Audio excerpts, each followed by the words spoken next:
Good morning and welcome back to Good Morning Kenya. My name is Mike Migo. We continue with Good Morning Kenya, and today we are doing it exclusively. We are covering or talking about the inauguration of the 47th President of the United States, that is Donald Trump. But before we get into that conversation, let us take a quick look at what is making headlines in our local dailies. And I will start with the Star newspaper.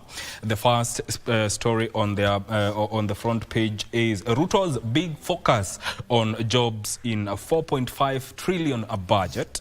At his president plans to hire 10,000 cops, 22,000 teachers and 3,500 seafarers. That story is told in detail on page 4 and 5 of the Star newspaper. And there is also a photo here of Mudavadi and President and other leaders. That is Mudavadi and President Wu Western after merger.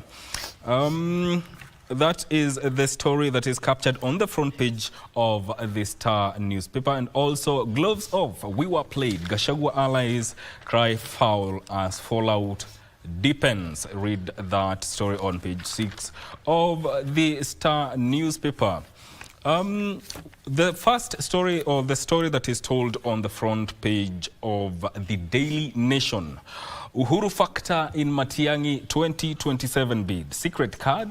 Former Interior Cabinet Secretary Fred Matiang'i's presidential ambitions continue to gain traction, with allies of Uhuru Kenyatta saying the former president plans to back him to dethrone President William Ruto. A leading figure in Uhuru's party yesterday said, quote, "As things stand, Matiang'i is the Jubilee Party candidate for the presidency." End of quote. That story is told on page 4 of the Daily Nation. Of importance here is another story that is talking about today's inauguration of the 47th President of the United States, that is Donald Trump. Navigating Trump Season 2, Africa experts prediction as the world braces for Donald Trump's return to the Oval Office. His second term, which is set to begin with his swearing in today, promises to redefine global diplomacy and governance. That story is told on page 2 of the Daily Nation. Vivian, yes. What's on the Standard?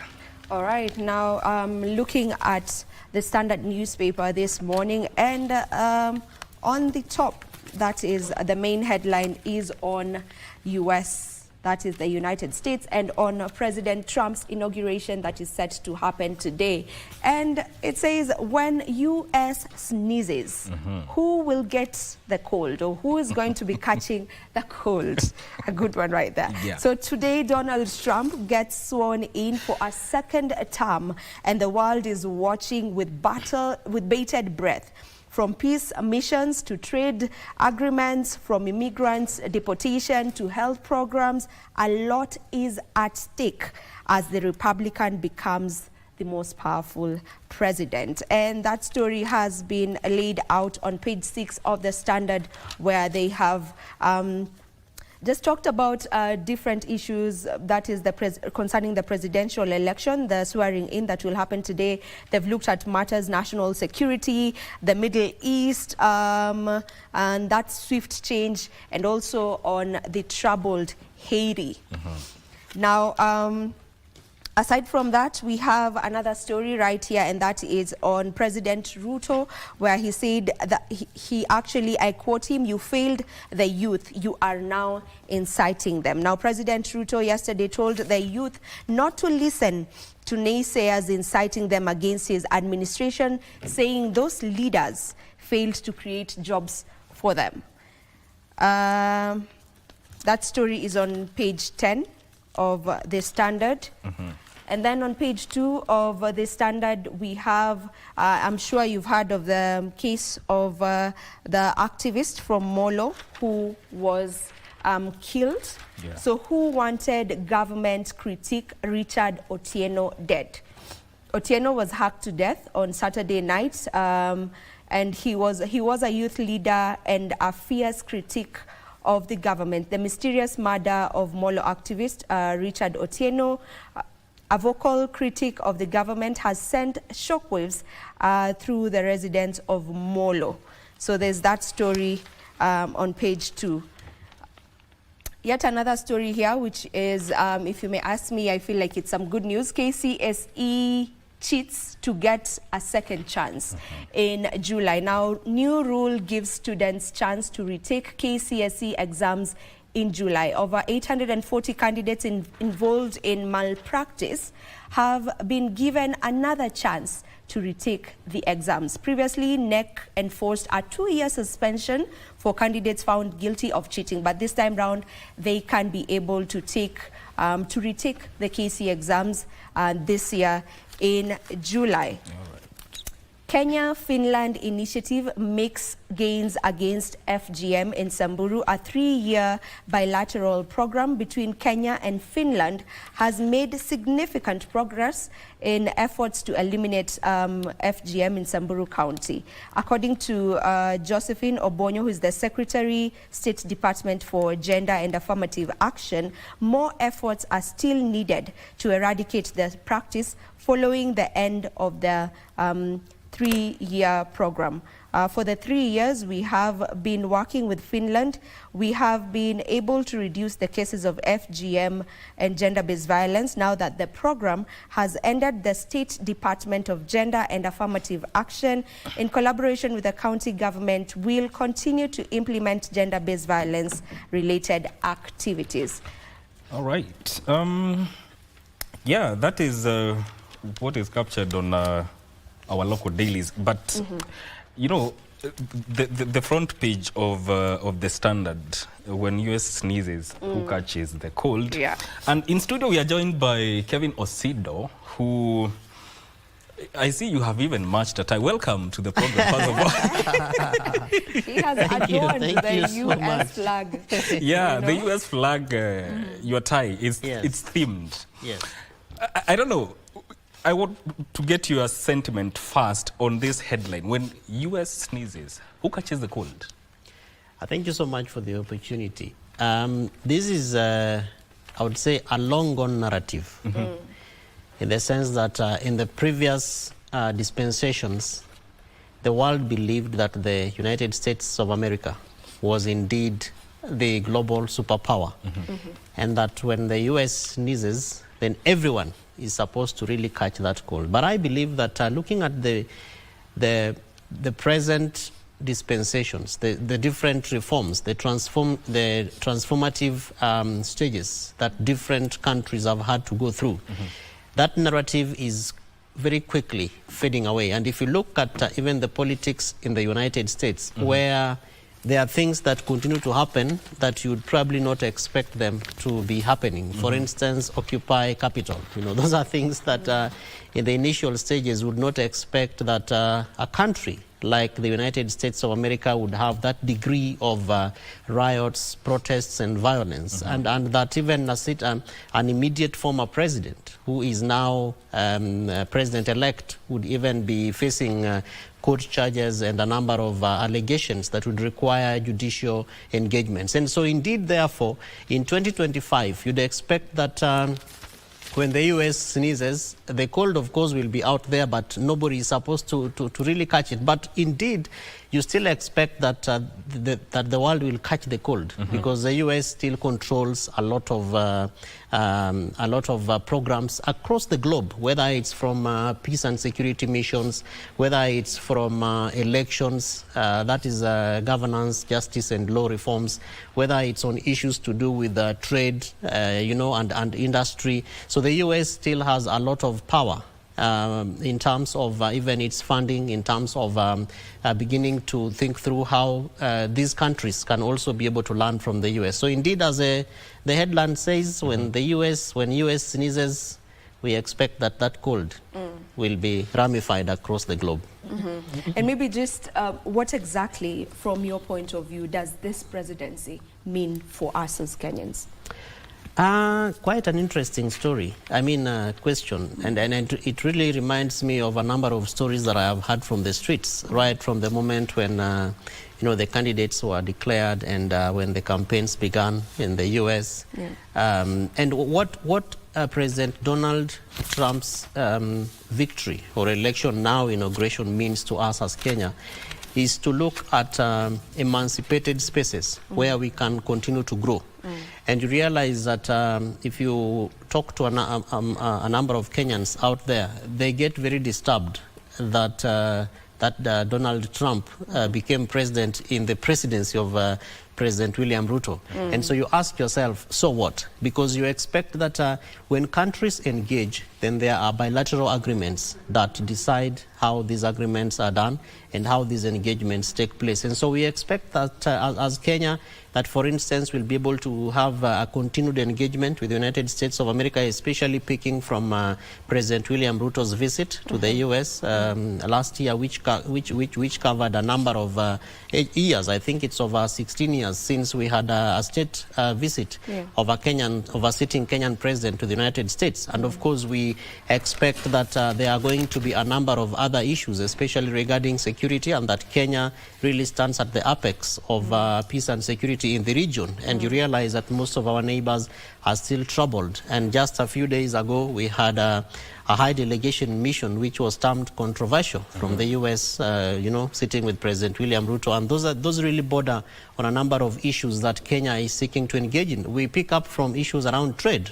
And so Kenya still sits at a very good place to be able to determine what happens within the region, and especially in Africa. Remember that we have a candidate for the Africa Union Commission seat, that is the former Prime Minister Raila Amolo Odinga.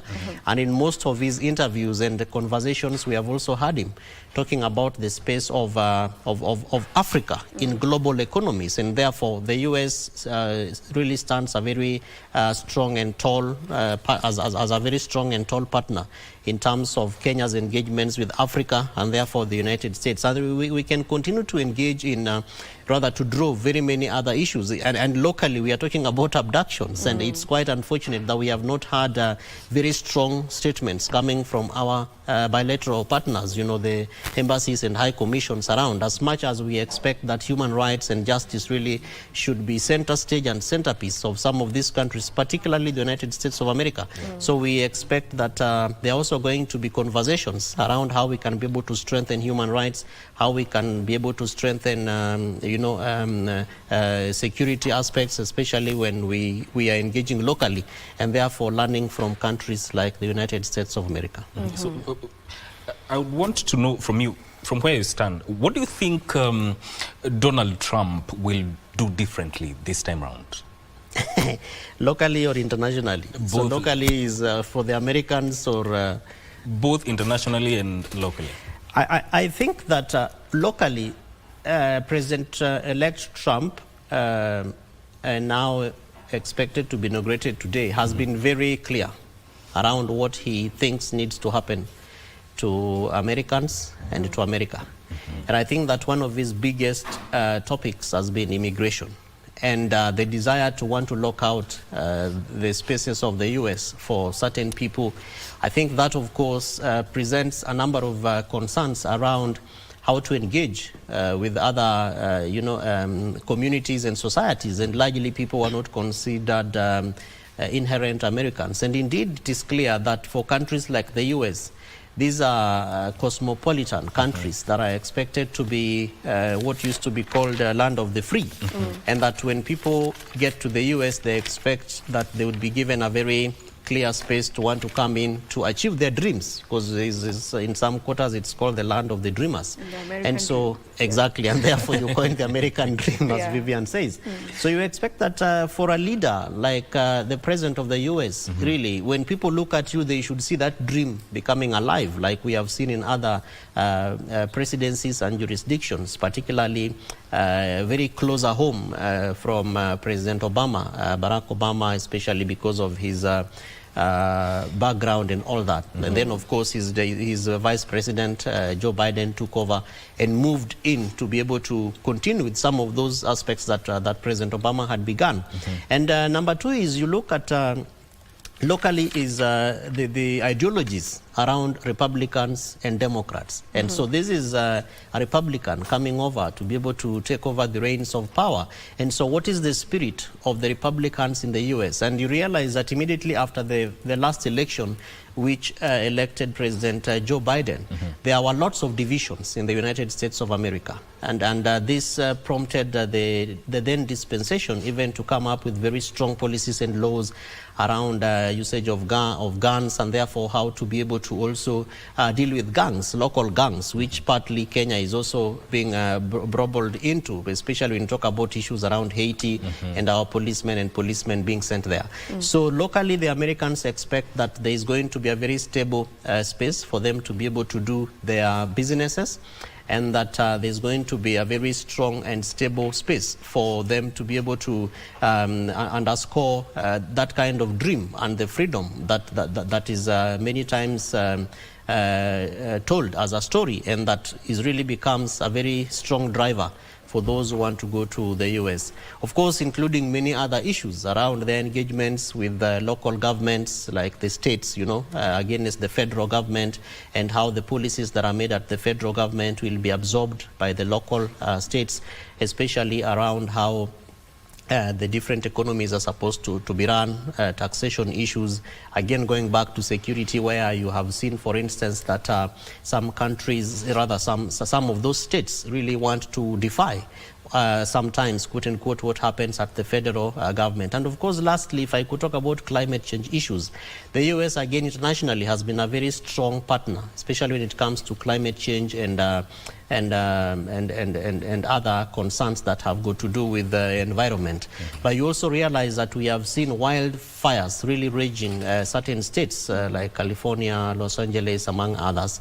And so you expect that the president will also be coming out to be quite strong in terms of guaranteeing security for both the locals, their lives, their investments, and that even for those who want to trade with the local governments or local states, and therefore being the borders within the United States of America, and that the investment by government, especially when it comes to some of those calamities like wildfires and all that, will then be a centerpiece in terms of what President Donald Trump does for America. Of course, internationally, I think Africa is quite expectant to be able to continue with a number of agreements. The AGOA, Africa Growth Opportunities Act, which again I think we rarely get to talk about, but yet really presents a number of spaces within which Africa and African countries therefore are expected to engage in. We've talked about peace and security and the US government's investments in various parts of the world, particularly because we are in Kenya and Kenya is our business. So what that therefore means for us as Kenya.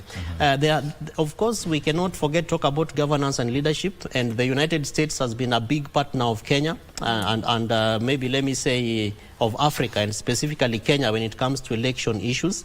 And so we expect that this is also going to be one of those very central agenda items that President Trump, of course, given his different ideologies around how to engage with Africa, who Africans are.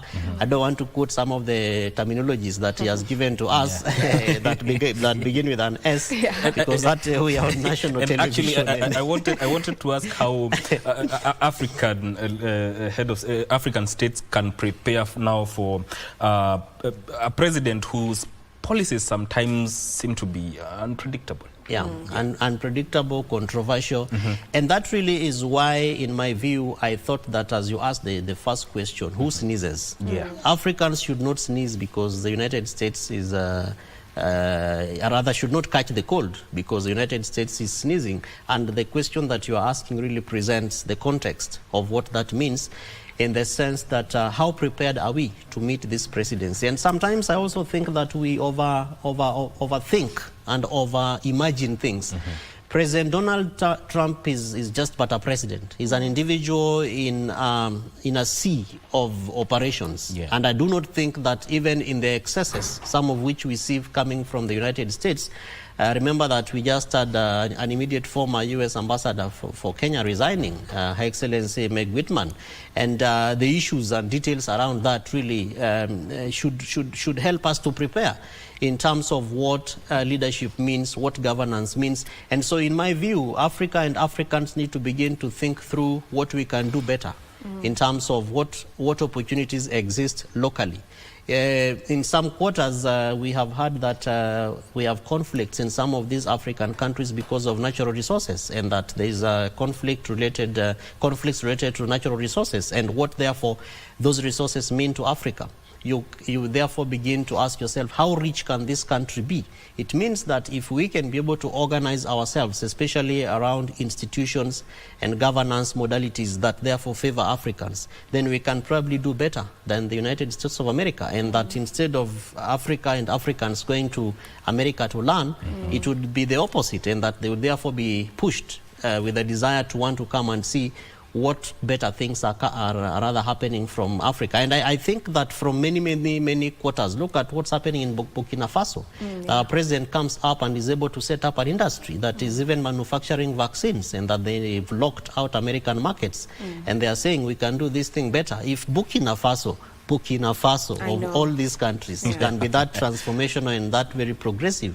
How about Kenya with our ICT, very robust ICT industry?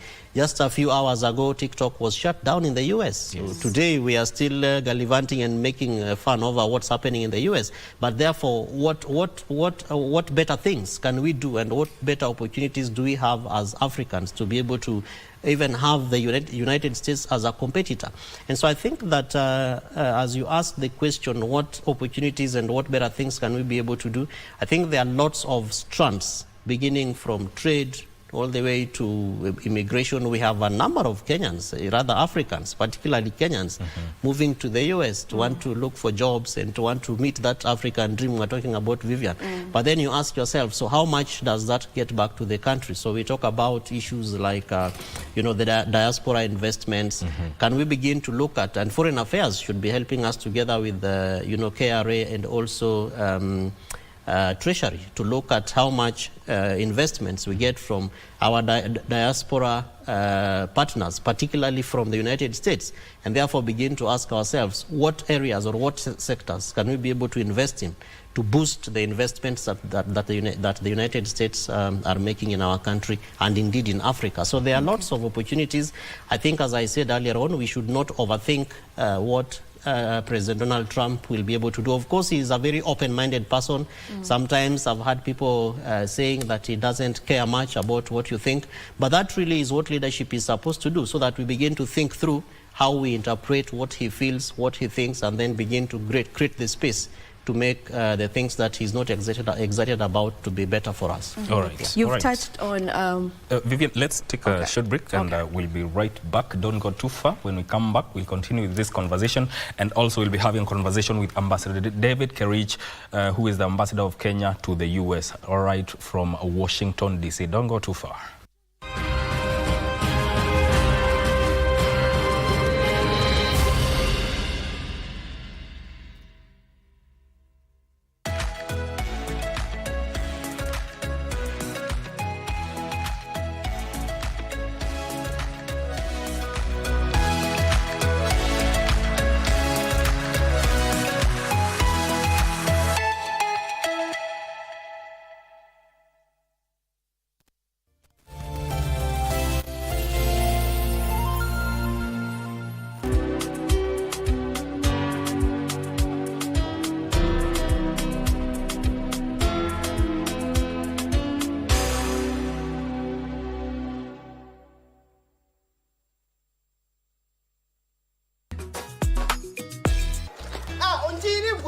Bwana, Seltina, mbona unachipanguza? Jams.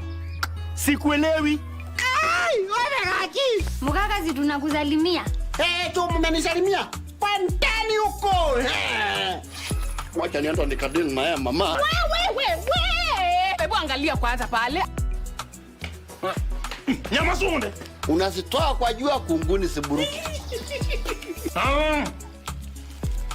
Hii mmezikula hii ni ya 6 kutoka mwanzo.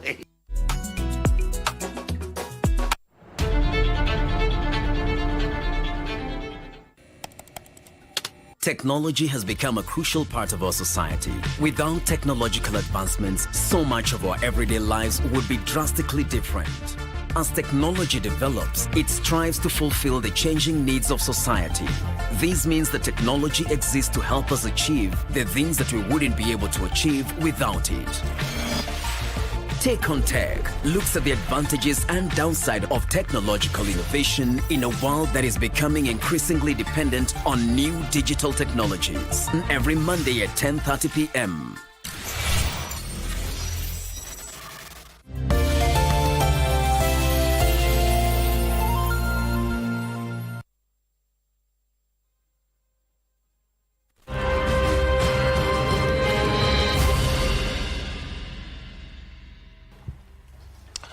Welcome back to Good Morning Kenya. We are covering the inauguration of the 47th President of the United States, who is set to be sworn in later today. And I am joined all the way from Washington, D.C. by Ambassador David Kerich, who is Kenya's ambassador to the U.S. Welcome to the program, Ambassador. Thank you very much, Mike. Good morning and greetings from Washington, D.C. Fellow Kenyans, I think we are having a problem with the sound. All right, it's sorted. Karibu sana to the program, and I'd love to know what is the mood within Washington right now? Mike, the mood in Washington is carnival mood. People are waiting for the inauguration of the president. Of course, you know, here the temperatures are quite low. Could have been better if people were outside, but you see now people have been put into the rotunda because of the cold. However, there will be people who are outside, you know, waiting. So people, especially the supporters of the president and Americans in large, everybody are, you know, expectant, and they are looking forward for this occasion.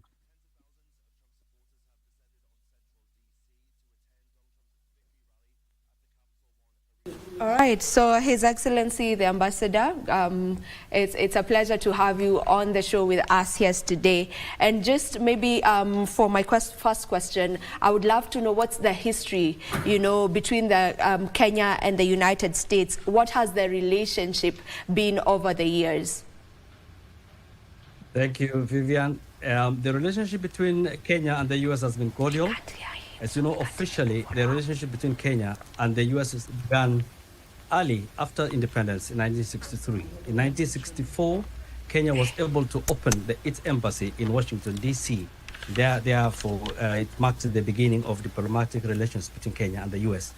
And however, the relationship started much earlier. Maybe it's important for you to know that it started much earlier in 1958 when Tom Mboya, the late Tom Mboya, by then, he was a 28-year-old young man who convinced the President Jeff Kennedy of the U.S. to bring in students in the famous Kennedy. Students came in, the first batch, and eventually there were 800 of them. And it's also important to know that one of those beneficiaries was Obama Sr., who came to study in the U.S. So from over the years, there has been bilateral relationship between Kenya and the U.S. All our presidents have visited the U.S. for bilateral engagements. President Moi, President Kibaki, President Uhuru Kenyatta, and last year, President Ruto. All of them visited this country for bilateral engagement with the U.S. And that shows that there has been good relationship. And the crowning of it all was last year when the President Ruto was invited to come for the state visit. So that was a crowning moment for Kenya. And I must say that the relationship has been growing from strength to strength. And I will explain later exactly where we are. But for now, I would just want to say that the relationship have been good. Kenya is one of the biggest partners to the U.S. and in terms of trade, in terms of all other partnerships, security, health, education, and all the others. Yes. But, Ambassador, I want to know what is the status of the strategic trade and investment partnership between Kenya and the U.S., given that it establishes what is quoted as high standard commitments on various non-tariff trade issues? Yes, Mike, what happens is that build on that strategic partnerships. In 2015, you remember when Obama came to Kenya, President Obama came to Kenya, there was a beginning of some strategic partnerships, which was during the President Trump's presidency in 2018. It was upgraded to strategic partnership. And the arrangement that was made at that time was STIP, Strategic Trade and Investment Partnership, which gave rise to bilateral dialogue, bilateral strategic dialogue, BDS, which has been going on. On that, there are many thematic areas where the Kenya and the US have been dealing about issues of security, issues of health, issues of trade, and governance. And specifically on your question on the issues of trade, we have been bringing goods to the US, and on the issue of non-tariff, and especially under AGOA. We've been bringing apparel, we've been bringing cut flowers, avocado, macadamia, and all the other products under AGOA. Therefore, I must say that Kenya has really benefited a lot from that kind of strategic partnership between Kenya and the US. And we are looking forward to even more partnership. So to answer your question, yes, we are doing well, Kenya, in terms of bringing our goods here. And our partnership is in a good place. Yes. All right, and with that also, what are the chances that Kenya is likely to lose its non-NATO ally status, which was accorded to the country by President Biden last year? Vivian, I will not say that there is a risk of losing that non-NATO ally status given to our country, because that it was given by a president of this country, and the fact that there is change of presidency, I don't think there is reason for the incoming administration to remove Kenya from that, because there were reasons why Kenya was made a non-NATO ally, because of its role it's playing in security, in trade, in its position. Kenya is a hub in the region, and the US sees Kenya as a strategic partner in terms of security in the region. So I don't think the current administration will be quick to remove that position. And there is no reason to imagine that we are going to lose it. All right. Speaking of matters security, last year after President-elect Trump won, there was uncertainty surrounding the mission in Haiti. But last week, the U.S. Secretary of State nominee Marco Rubio hinted that the next administration will support this mission. Are we going to see more funds directed to the mission by the United States? Yes, that statement by the nominee for the Secretary General, Mr. Rubio, was really very encouraging to Kenya, because in truth, Kenya has really put in a lot for Haiti. And you can imagine 400 fighting armed gangs and maintaining peace from last year up to now. So those statements, that was mark a seal of acknowledgement and approval that the new administration will proceed to give funding and support. So that kind of suspicion or not being sure whether that support will continue, I think has gone away with those sentiments by the nominee, U.S. Secretary of State.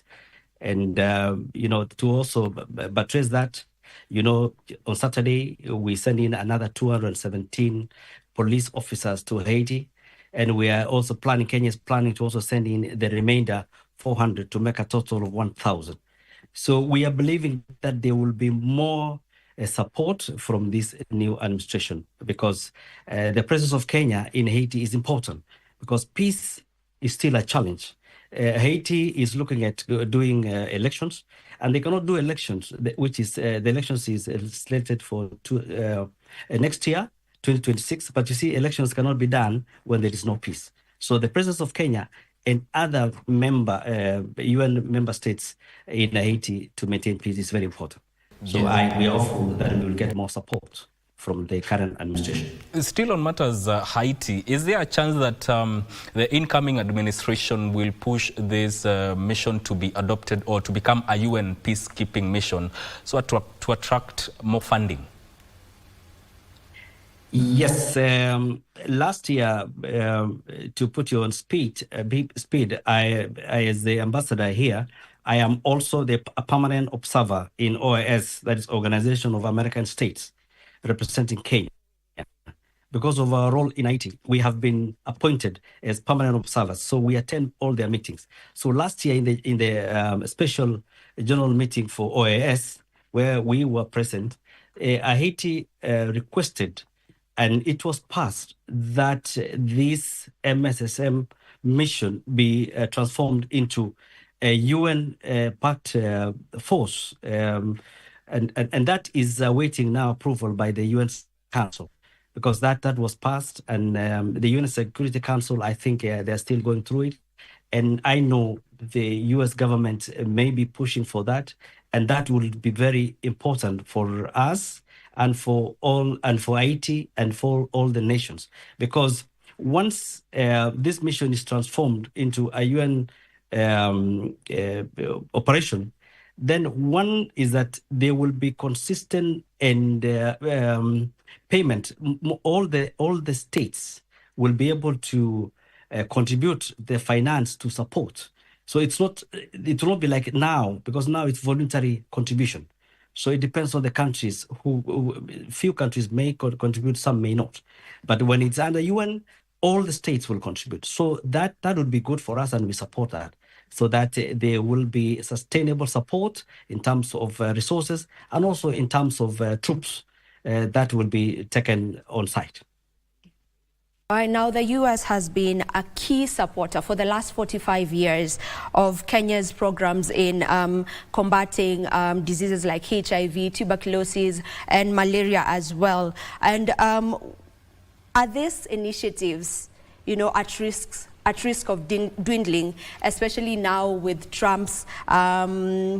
He's been loud about the foreign policy and America coming first. Should this be something we should be worried about? These were programs that were run by PEPFAR under the Office of the President, and it is true that it came from the Office of the President of the U.S.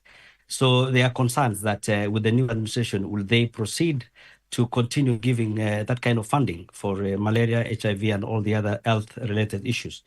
I attended a meeting just before we broke for the holidays, and in anticipation for this new administration. And there was all indication that those programs would go on, because they were partners, Pfizer, who are also partners in this program, were optimistic. They have had engagements with the state departments and the Ministry of Health. And we will also continue to push, and we believe that that will continue, because, as I said before, it's still too early to be worried that all that will be removed. So it is wait and see, but I am hopeful that those programs will continue, because really they have assisted our people very much. All right. This is going to be a one exclusively, or it's going to be different kind of an inauguration, because, Vivian, we are seeing a president who was once in office, lost the elections, and came back.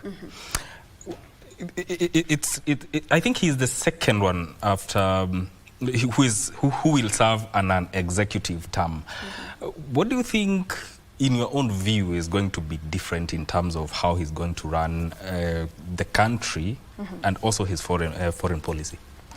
Well, he's been loud about the fact that America will come first. And I think this is the reason why maybe most African countries or, countries also in countries outside the United States kind of find it in bad taste. You know, this is mainly the reason why there's that. And then there's also, I don't know how different it's going to be this time, but I really am hoping that we're going to see a difference. There's the issue where we had the president, that is President Donald Trump, putting a ban on Muslims. You know, there was that, and that is also coming up, you know, even now as he's getting back to office. And now we are not really sure on his stand on that.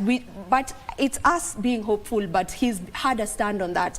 And he said that, you know, he's going to keep that, you know, because there was that ban, and then President Biden came in, and you know, he lifted the ban. That is, he lifted that ban. But then again, now the president is back, and he has promised to restore what you know, what he had, what his stand was on when it comes to the Muslim ban in the year 2017. So I really hope that some of these things will change, and he'll have a change of heart with most of them. Let us get back to the ambassador, and there's something about trade, ambassador, I want you to talk about, because Kenya is not, in global terms, Kenya is not a major U.S. trade partner, but also it is one of the most dynamic economies of Africa. So, and beneficiary of AGOA. So is there a chance that AGOA will be renewed, and or do you think the administration, the incoming administration, will pursue another route in terms of increased trade as a key bilateral priority? Yes, AGOA has been an issue of discussion. You know, it is expiring on 30th of September this year. And everybody, the nations, the Sub-Sahara countries, it is something that they are really considering. And we are hoping that it's going to be renewed. There's been a lot of pressure. We've had meetings of the states that are affected on this.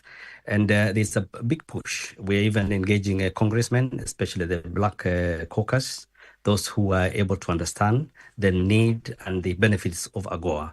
And we believe that it is going to be renewed.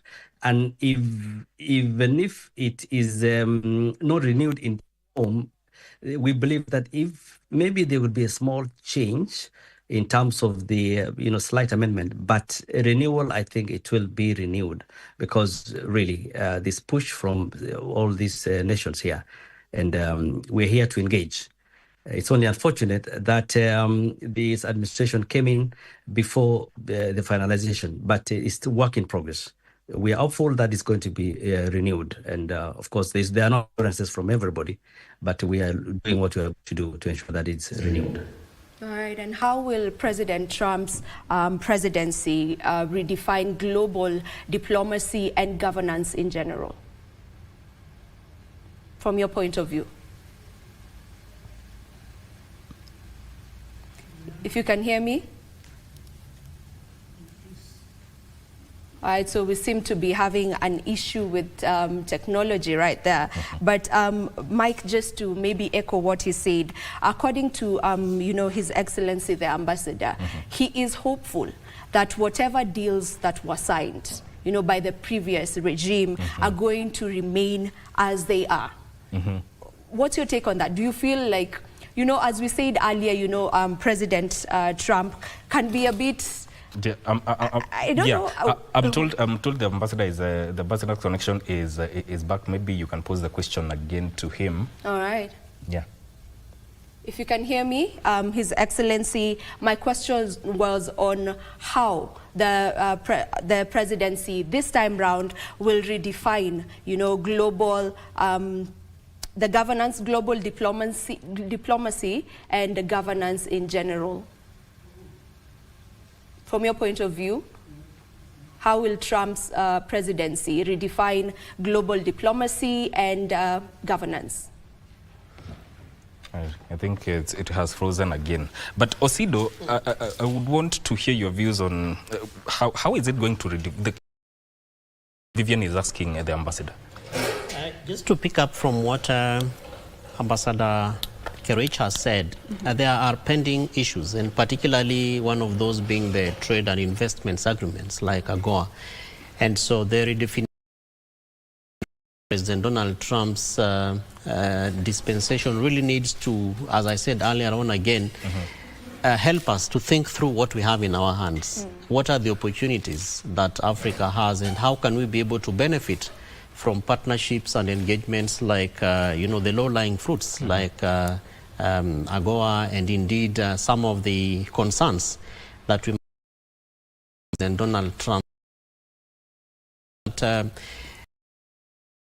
not done very well is to prepare its negotiators, and especially when it comes to the timelines that are set to be able to achieve some of these objectives. And so you realize that, for instance, AGOA became quite stronger during dispensation, and we are talking more than enough years for us to be able at least to see some, to benefit or to make some reapings from these particular actions.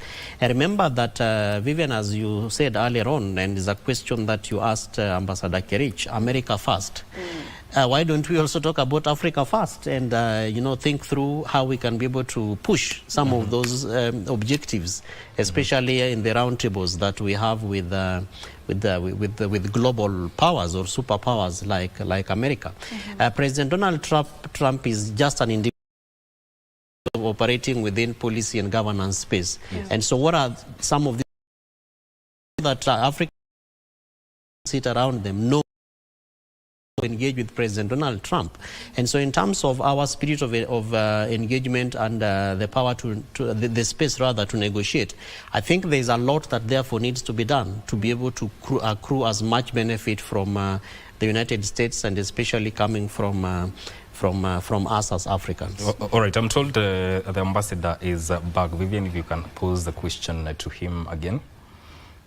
All right, if you can hear me, Ambassador, my question was on how this presidency will redefine, global diplomacy and governance in general.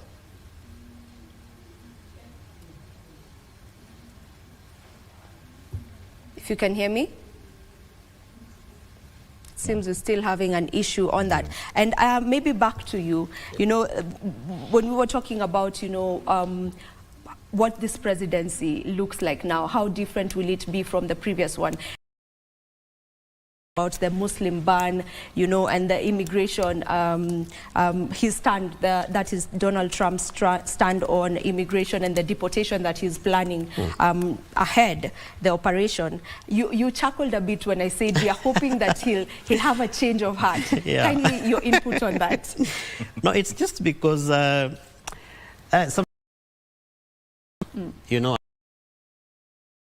attitude, how they operate.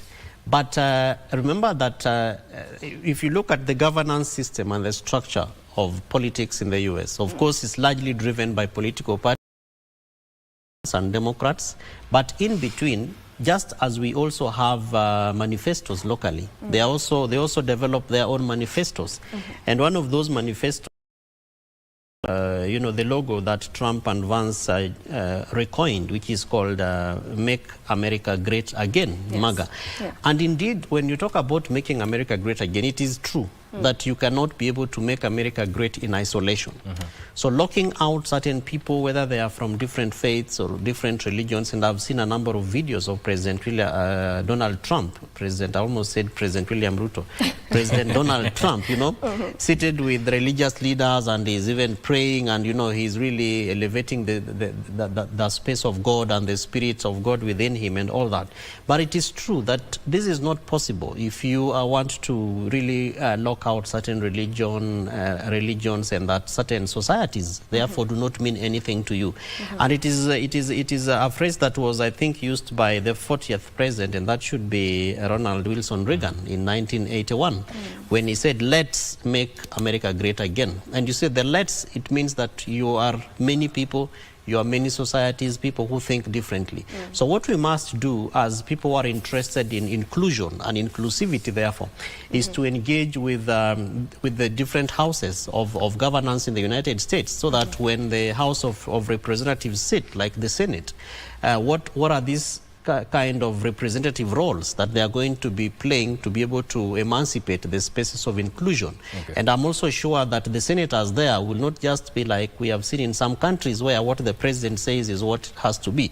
I am sure that the debaters that are going to be in those houses will also be very keen to look at really the total sum Allow of me the to interject. population of Allow me the to US. interject. You finish on that point. I'm told the ambassador is back. Vivian?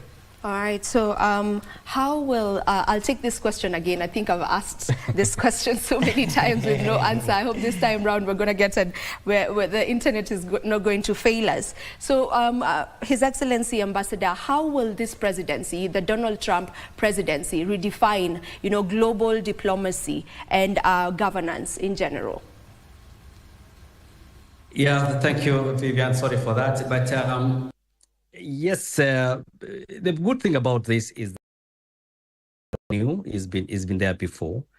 We don't expect a much departure from where it was before. Although, I mean, there are talks, people are saying that it's more transactional rather than, regional, or he would like to deal with the country, like say Kenya, the US, and all that. So, but definitely when you look at it, I don't see, with other countries changing much. And even if it does, I don't think it is very far from where it was in his first term. The issue of being transactional, then it would appear like, because as I say, there is a division of views. Some people think that, he will want to engage country Kenya and the US, what is there between Kenya and the US, rather than US and say Africa or one general. That's just the thinking of some quarters. But let's wait and see what exactly he would say after he's sworn in. But we are prepared if it is the issue of Kenya. And the US, of course, as I said before, they are bilateral agreements. We have STIP, for example, and that STIP is specifically to Kenya. And then, of course, there's a debate whether it will be STIP or it will be FTA, the way it was before. But either way, that would be something. If it's something for Kenya, between Kenya and the US, we will go with that. But if it is something that's regional, we'll still go with that. But as I say, we can see and expect and know exactly what is happening. So, but yeah, we are here to watch and see. Right, as you've put it, you said it's a wait and see matter. So we'll just be waiting to see, and we're hoping that that will come up maybe in his speech today during the swearing in, maybe. And President Trump has been loud about him taking or having the largest domestic deportation operation that will take place. According to him, he said that is one thing he will work on immediately he takes office. So how possible is this? And is there a law, or are there laws that protect immigrants in the United States of America? Yes, Vivian, of course there are laws that protects, because this is a country, that believes in democracy. I even saw somewhere that there will be massive deportation on Tuesday. I mean, barely hours after it takes off. That may really, when you look at it, I don't think it will happen the way people are talking about. But going forward, of course, I think the issue of immigrants will be looked at closely by this country, the way this administration has stated. But I don't think it will be unfair for Kenyans. I want to tell them that, of course, if you're here with your papers and if you're here legally, I don't think that should be a problem. And these illegal immigrants do not really muchly affect us in Africa, Kenya specifically. But I think the people that are really culprits here, or the people who are being talked about, are mostly people from Mexico, because they just cross, it's near. But for our country, I don't think there's that much in terms of numbers. And those who are here, I think majorly are legal. But as I say again, let's see the practicability of that. Whether even the policing of that is not easy. You can imagine the population here and the resources to be used to police all those. I think it will be a process. I don't think it's something that will be done on Tuesday, as people are saying. Yes, we can. All right, Ambassador, we are very grateful for joining us here on Good Morning Kenya. Thank you. And we wish you all the best in your endeavors and also represent Kenya in the inauguration. Maybe if you allow me to just say one parting shot.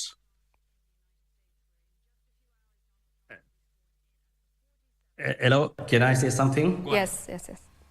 Yes. I would like to appreciate Kenyan diaspora in the US because it is them who are making Kenya known here.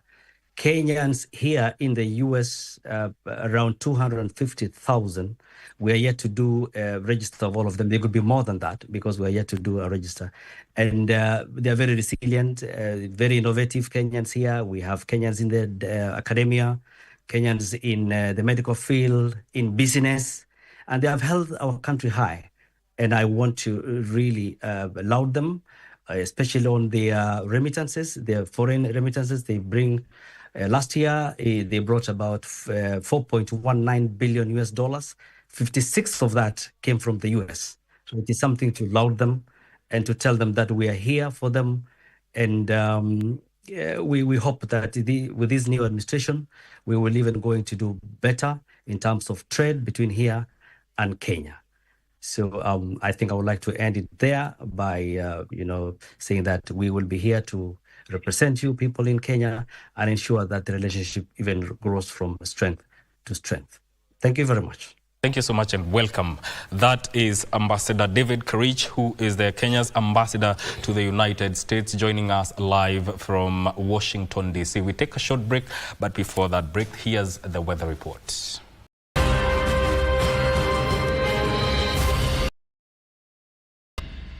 Come back, we continue with the conversation surrounding the 47th President of the United States, that is Donald Trump. It is set to happen at the U.S. Capitol. And also we are joined live from Tennessee, Wanjala Nasongo, who is a professor of international studies at Rhodes College in Tennessee. How are you doing, sir? And welcome to Good. Oh, good morning, Kenya. I'm doing well on this show. From what do you think is different inauguration today? Quite a number of things are different. One is the fact that the president is, for the first time ever in the history of this country, he is a convicted, which raises questions about the standing of the United States, even at the global level. So that is very different. Different thing is that when he left office last time he was voted out, he refused to attend the inauguration of the incoming president. Now he has come back as president. The president will be there. So there are dynamics that are very different inaugurations that have taken place following. So the inauguration is, if we compare it to the previous inauguration, that was President Biden's inauguration, which happened or took place at a time when the world was, it was a bit different. We had most of it being done virtually, including if you can take us through some conditions that take place during inaugurations, just to get to understand today. Yes, so normally held in open spaces with hundreds of thousands of people. But this inauguration this time around is said to be too frigid for it to be held in the Capitol Rotunda, which will be able to squeeze into the Rotunda to actually witness live the speeches and so on and so forth. Of course, there will be many other people out there. One of the most different things. And then is normally followed by a parade from the inauguration venue to the White House. And normally about house, the president gets out of all the way to the likely to happen this time around, perhaps again because of the frigid weather conditions that are in place right now. I should mention the inauguration of President Ronald Reagan also happened in the same way, same factors, that this would be an inauguration of the president. And normally during that march from the inauguration place to the White House, line up the streets to cheer the incoming president. So that it is not going to be the case this time around. Of matters to do with foreign policy, Trump has been vocal on matters to do with war between Ukraine. Also said that he's going to cut down on the American aid. And also there's a set meeting between him. I think he will go through with this. I think he is likely to in helping end that war because of his the war, and also because of his strong with the Russian President Vladimir Putin. That close relations with Putin, and he has been in his political rhetoric Russia. And so the Ukrainian government is quite worried about the implications of his presidency with regard to the war. So just because of that, it is highly likely that a movement will be orchestrated towards resolving that conflict and ending the war. Already signs were in place on the part of Russia immediately President Trump won the election that they will be willing to actually negotiate an end to the conflict, mainly because of how the elected president's stance in terms of his foreign policy, especially with regard to the war in Ukraine. It is interesting that he doesn't see anything wrong if Russia actually, or Ukraine actually cedes territory to Russia as a way of negotiating an end to that war. And so he is strongly in support of Russia, and because of the fact that Ukraine has sustained that war basically because of the support from the United States. If that support is not forthcoming, then obviously the Ukrainian government will be forced to negotiate at no option at all. Now, still on matters Ukraine-Russia war, do you think between this meeting between President Trump and the president of Russia, that is Vladimir Putin, do you think that the Ukrainian president has an invitation to aid? And does Trump has the ability to end this war once and for all? Whether he has the ability to end the war once, I think that the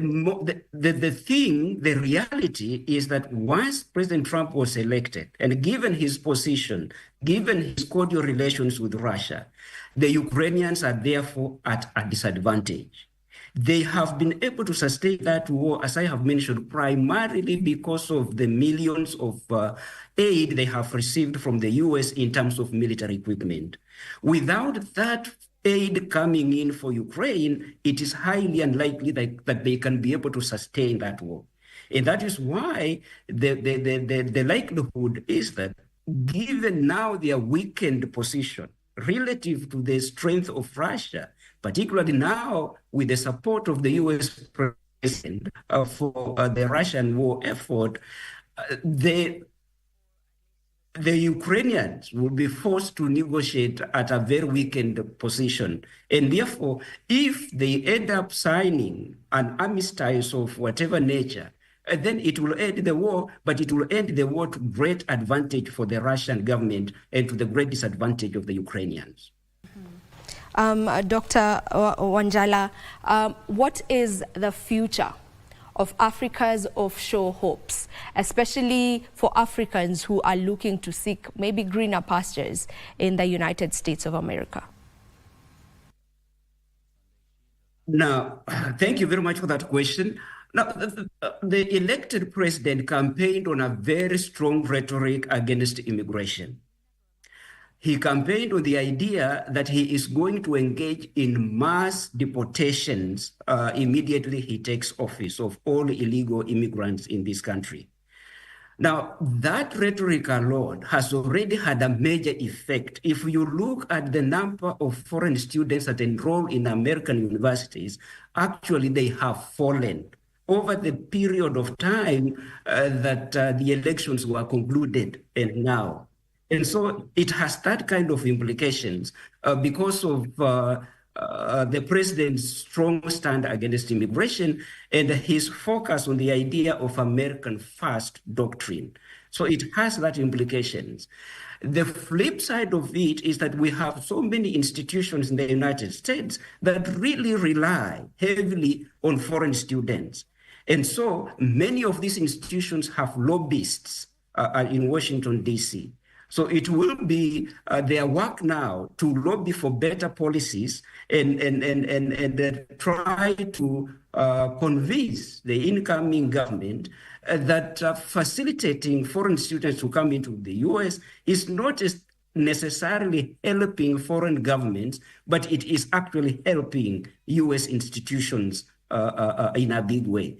And so that is the work that now lies ahead of institutions of higher learning in this country to lobby for the kinds of policies that will not end up handicapping the ability of them to recruit students from out there. And still on that, probably just how possible is it for that mass deportation operation to take place? No, it is not an easy task. You see, President Trump is able to convince the masses easily because of the manner in which he provides easy solutions to the problems that he articulates. He puts those solutions in a very plain language that everyone understands, and that is mainly the reason why he gets a lot of support. We have too many illegal immigrants. What are we going to do? We are going to deport them. Very easy. We will have too many people crossing the border between the US and Mexico. What are we going to do? We are going to build the wall and stop them. Or we can now pass a law to shoot on sight. So he provides very simplistic solutions that people actually understand. But the idea that you can actually engage in the deportation of tens of millions of people, it is highly impracticable. One, he has to appropriate resources to be able to do it. Number two, he has to create spaces where these people will have to be housed as they await their being shipped out.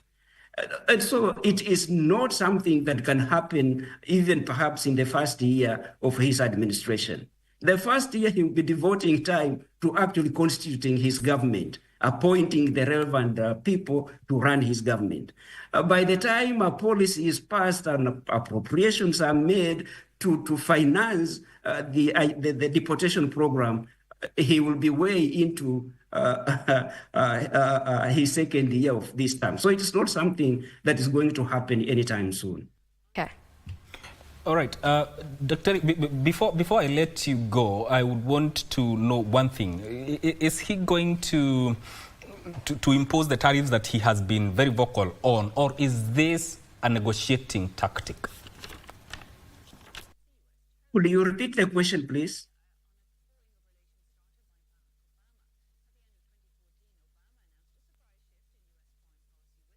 Could you repeat your question? It didn't come through very clearly. Yes, I'm saying, will he go through with imposing the tariffs that he has been very vocal about, or is this a negotiating tactic for him? It could be a negotiating tactic, but if you remember his first term when he came to power, he imposed a huge tariff on imports of steel from China, and it had a major effect on industries here in the US. So the president views all transactions in terms of losers and winners. And I think it has a lot to do with his background as a real estate dealer. So he doesn't see, he sees every interaction, every relationship in terms of gains and losses. So that if there is the balance of trade between the US and China, China is gaining more than the US, he sees it as problematic. And he wants to upend that relationship. And that is his mantra in terms of calling for more tariffs. The problem is that his misunderstanding that when he imposes tariffs on imports from out there, he imagines that he will be punishing those industries. But the imports are necessary here. So when he imposes those tariffs on imports, he is actually punishing American consumers of the same products. And that is the reason why then, in spite of the rhetoric during the campaigns, it is not, he is not likely to impose those tariffs willy-nilly because of some of his advisors who understand the dynamics of international trade much more than he does, because some of them are the ones who rely on imports in terms of materials for their manufacturing industries. And so they are likely to prevail upon him not to go as far as he has said he will go in terms of the types of tariffs he wants to impose on imports from other countries. Thank you so much, Dr. Shadrack Wanjala, for joining us here on Good Morning Kenya. Thank you for having me. Yes. Karibu sana. That is Dr. Shadrack Wanjala Nasongo, who is a professor of international studies at Rhodes College in Tennessee. Coming back here in studio, Osido, Dr. mentioned something about Trump's conviction. And why do my question is, why do you think this did not significantly undermine his political popularity within his electorate? Of course, looking at the context of politics and political engagement, you have to really think through a lot of issues, and especially for societies with huge populations like the United States of America. Yeah. And so really, the idea is to want to look at what agenda you have and the possibility to sway a bigger chunk of the populace, which really narrows down towards the vote. Of course, taking note of how election and voting again is done in the United States. But if you look at the context of politics, where you have a Republican coming in, and of course looking at the degree of the different facets of the society and the population, so that you talk about, for instance, the blacks, the whites, the indigenous whites, indigenous blacks, and all those different other factors. Then you look at, of course, the policies that are passed around the different excitements of the electoral, the population and the population and the election. So that if you say, for instance, if President Barack Obama was black, to what amount did that play within politics of the United States? And you know, are there any major ramifications that had against the indigenous whites, etc. And therefore, you juxtapose that with the politics of political parties. So you have Republicans, what is their policy, what is their way of doing things, what is their main agenda around local and international politics. Then you go to the Republicans, to the Democrats. And so I think that that is really largely what drove President Donald Trump's election around, even how he imagines and thinks about things. And you probably have to think through, again, the context within which the electoral processes of the United States took place, where, as Dr. said, we have a president, a convict, you know, as a president. And when I began, I said he's a man who has been to the courts, faced with cases, and some of those are still pending. But that, as it may, you of course look at what that means to governance and leadership principles of the United States. Do you think it would be a case in point, for example, in Kenya, where you say we have a president and his deputy in the ICC? Does that mean anything to our values? Does it mean anything to how we would wish to do things? And so that is why I believe President Donald Trump really speaks very, very boldly, because he's been able to understand the context of politics. He's been able to really go through the thick and the thin and thick aspects of justice and the law mechanisms of the United States.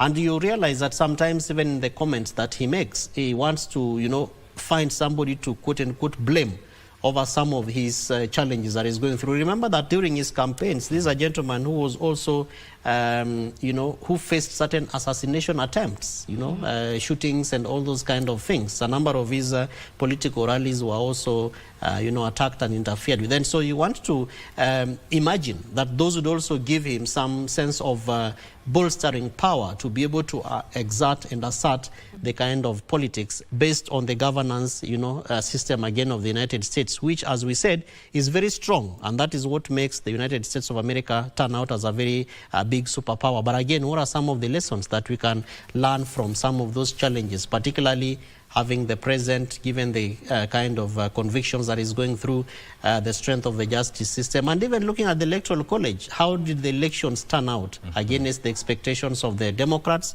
having an incumbent president and a first-time woman president? Of course, Secretary Clinton has also been part of that process post-President Obama, and they were in the ballot with President Donald Trump. But again, you look at what that would mean to the populace and the people who vote for the president in the U.S. Okay. All right, and right now we are joined in live via Zoom by Dr. Gerono Phyllis Rotich. She is a professor and associate dean at Indiana University and is also the CEO and founder of the Kenyan Students in the Diaspora. Welcome, and it is a pleasure for us to have you on the show today. Good morning, how are you? Good morning, Vivian, and good morning, Mike and Ben. Thank you so much for having me. It is a beautiful, cold evening in Indiana. All right, I want to start on a bit of a lighter note. You know, you were awarded the Lifetime Achievement Award by President Biden. You know, so just if you can tell us a bit about what that award meant for you, and also just how it feels right now that, you know, that administration is no longer in office. You know, I have my award right here, and I hold it very dearly. That was signed by Biden. I hope you can see it. It is beautiful. It is beautiful, and it's a bittersweet. We had such a wonderful president for the last 4 years. I've been in this country for 30 years. This is actually my 30th. So I've had a great time. It's been a very interesting journey in terms of career, in terms of my life.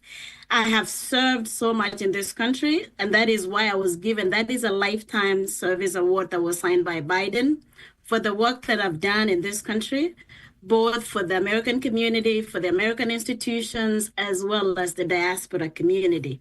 So just from, you know, one of the things, again, I've served in Kenya. I was on the Presidential Working Party on education reforms, and I had that opportunity. So personally, I love the opportunity to serve, to pay forward, and to pay back. So any opportunity that I get to serve and to share, use the knowledge and the skills that I've learned. So I've actually used that here in this country, as well as using that back in Kenya. So in other words, you're saying there is hope for more opportunities for, especially for Kenyans who are living or plan to relocate to the United States. Can you repeat that again? In a way, you're saying there are more opportunities for Kenyans living or those who want to immigrate to the United States. Oh, totally, totally. There's a lot of opportunities. And what I tell, I'm going to just take back quickly because my area is in academia. I've been a professor for the last 20-something years in this country. And all I can tell you is this is a land of opportunity.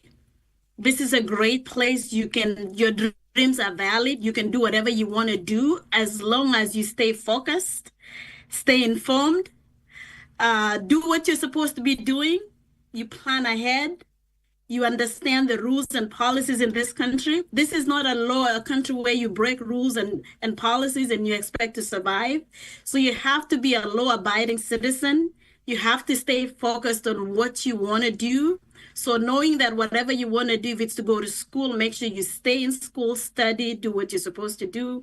If you're here to do business, do it. If you're here for employment. So this is a land of opportunity, but you have to do right. You have to do good. You have to stay within the policies. All right. As the CEO and founder of the Kenyan Students in the Diaspora, maybe what does this presidency mean, or what does the Donald Trump's presidency mean for foreign students? That's a very good question. That is a very good question. That is a very interesting. We are all uncertain of what is ahead of us, but we are very optimistic at the same time. So what we've done is created this organization, Kenya Students in Diaspora, to mentor, to provide resources, to provide networks, to guide them through, provide a roadmap, because this country is very complex. This country can be very complicated. And like I said, you make one big mistake, you're out of status. You make one big mistake and you get in trouble with the law, you cannot survive in this country. So that is what KBC and what we do for international students. Now, moving on with Trump inauguration, which is very interesting. One of the things that one of the fears that we have is there might be strict visa policies. So there is fear that there might be more increased scrutiny in terms of the government may implement more rigorous vetting process for students, for visa applicants. Potentially, this could lead to a lot of denials. This could lead to longer processing. So what I tell students is, if you are applying to come to the United States, make sure you're very clear as what you want to do. Make sure you have all your paperwork. Make sure you've met all the qualifications to get into the course that you apply. Because, for example, if you have a C or if you have a B and you want to go into engineering or you want to go into this, so again, really take time to study, to apply, prepare all your materials, because there's going to be increased scrutiny. There's also something called the duration of status. So there might be some changes in that, because proposals may seek to eliminate duration of status policy, where students, they're allowed to stay in this country as long as you're a student, but there's fear that they might limit international students. So they might just give you a visa for 2 years or for 4 years. So that is a fear that we are not sure, but that we've had it through the grapevine, that there might be some changes in terms of duration of status changes for students, so they're not able to stay here longer. Another impact is the optional practical training. We call that OPT and employment. So once our students graduate, when you graduate from the US, you are given work permit to work for up to 3 years. If you are in a STEAM, then you can do for 1 year. If you are in STEM fields, you can work for up to 3 years. So there's a possibility that this could be reduced or this could be eliminated, which again will reduce it, will really be a disservice to international students who, after graduating, they have an opportunity to actually get some work experience. There's also another fear of H-1B visa changes. So the H-1B visa changes, this allows students or employers in the United States to file for students to work in this country.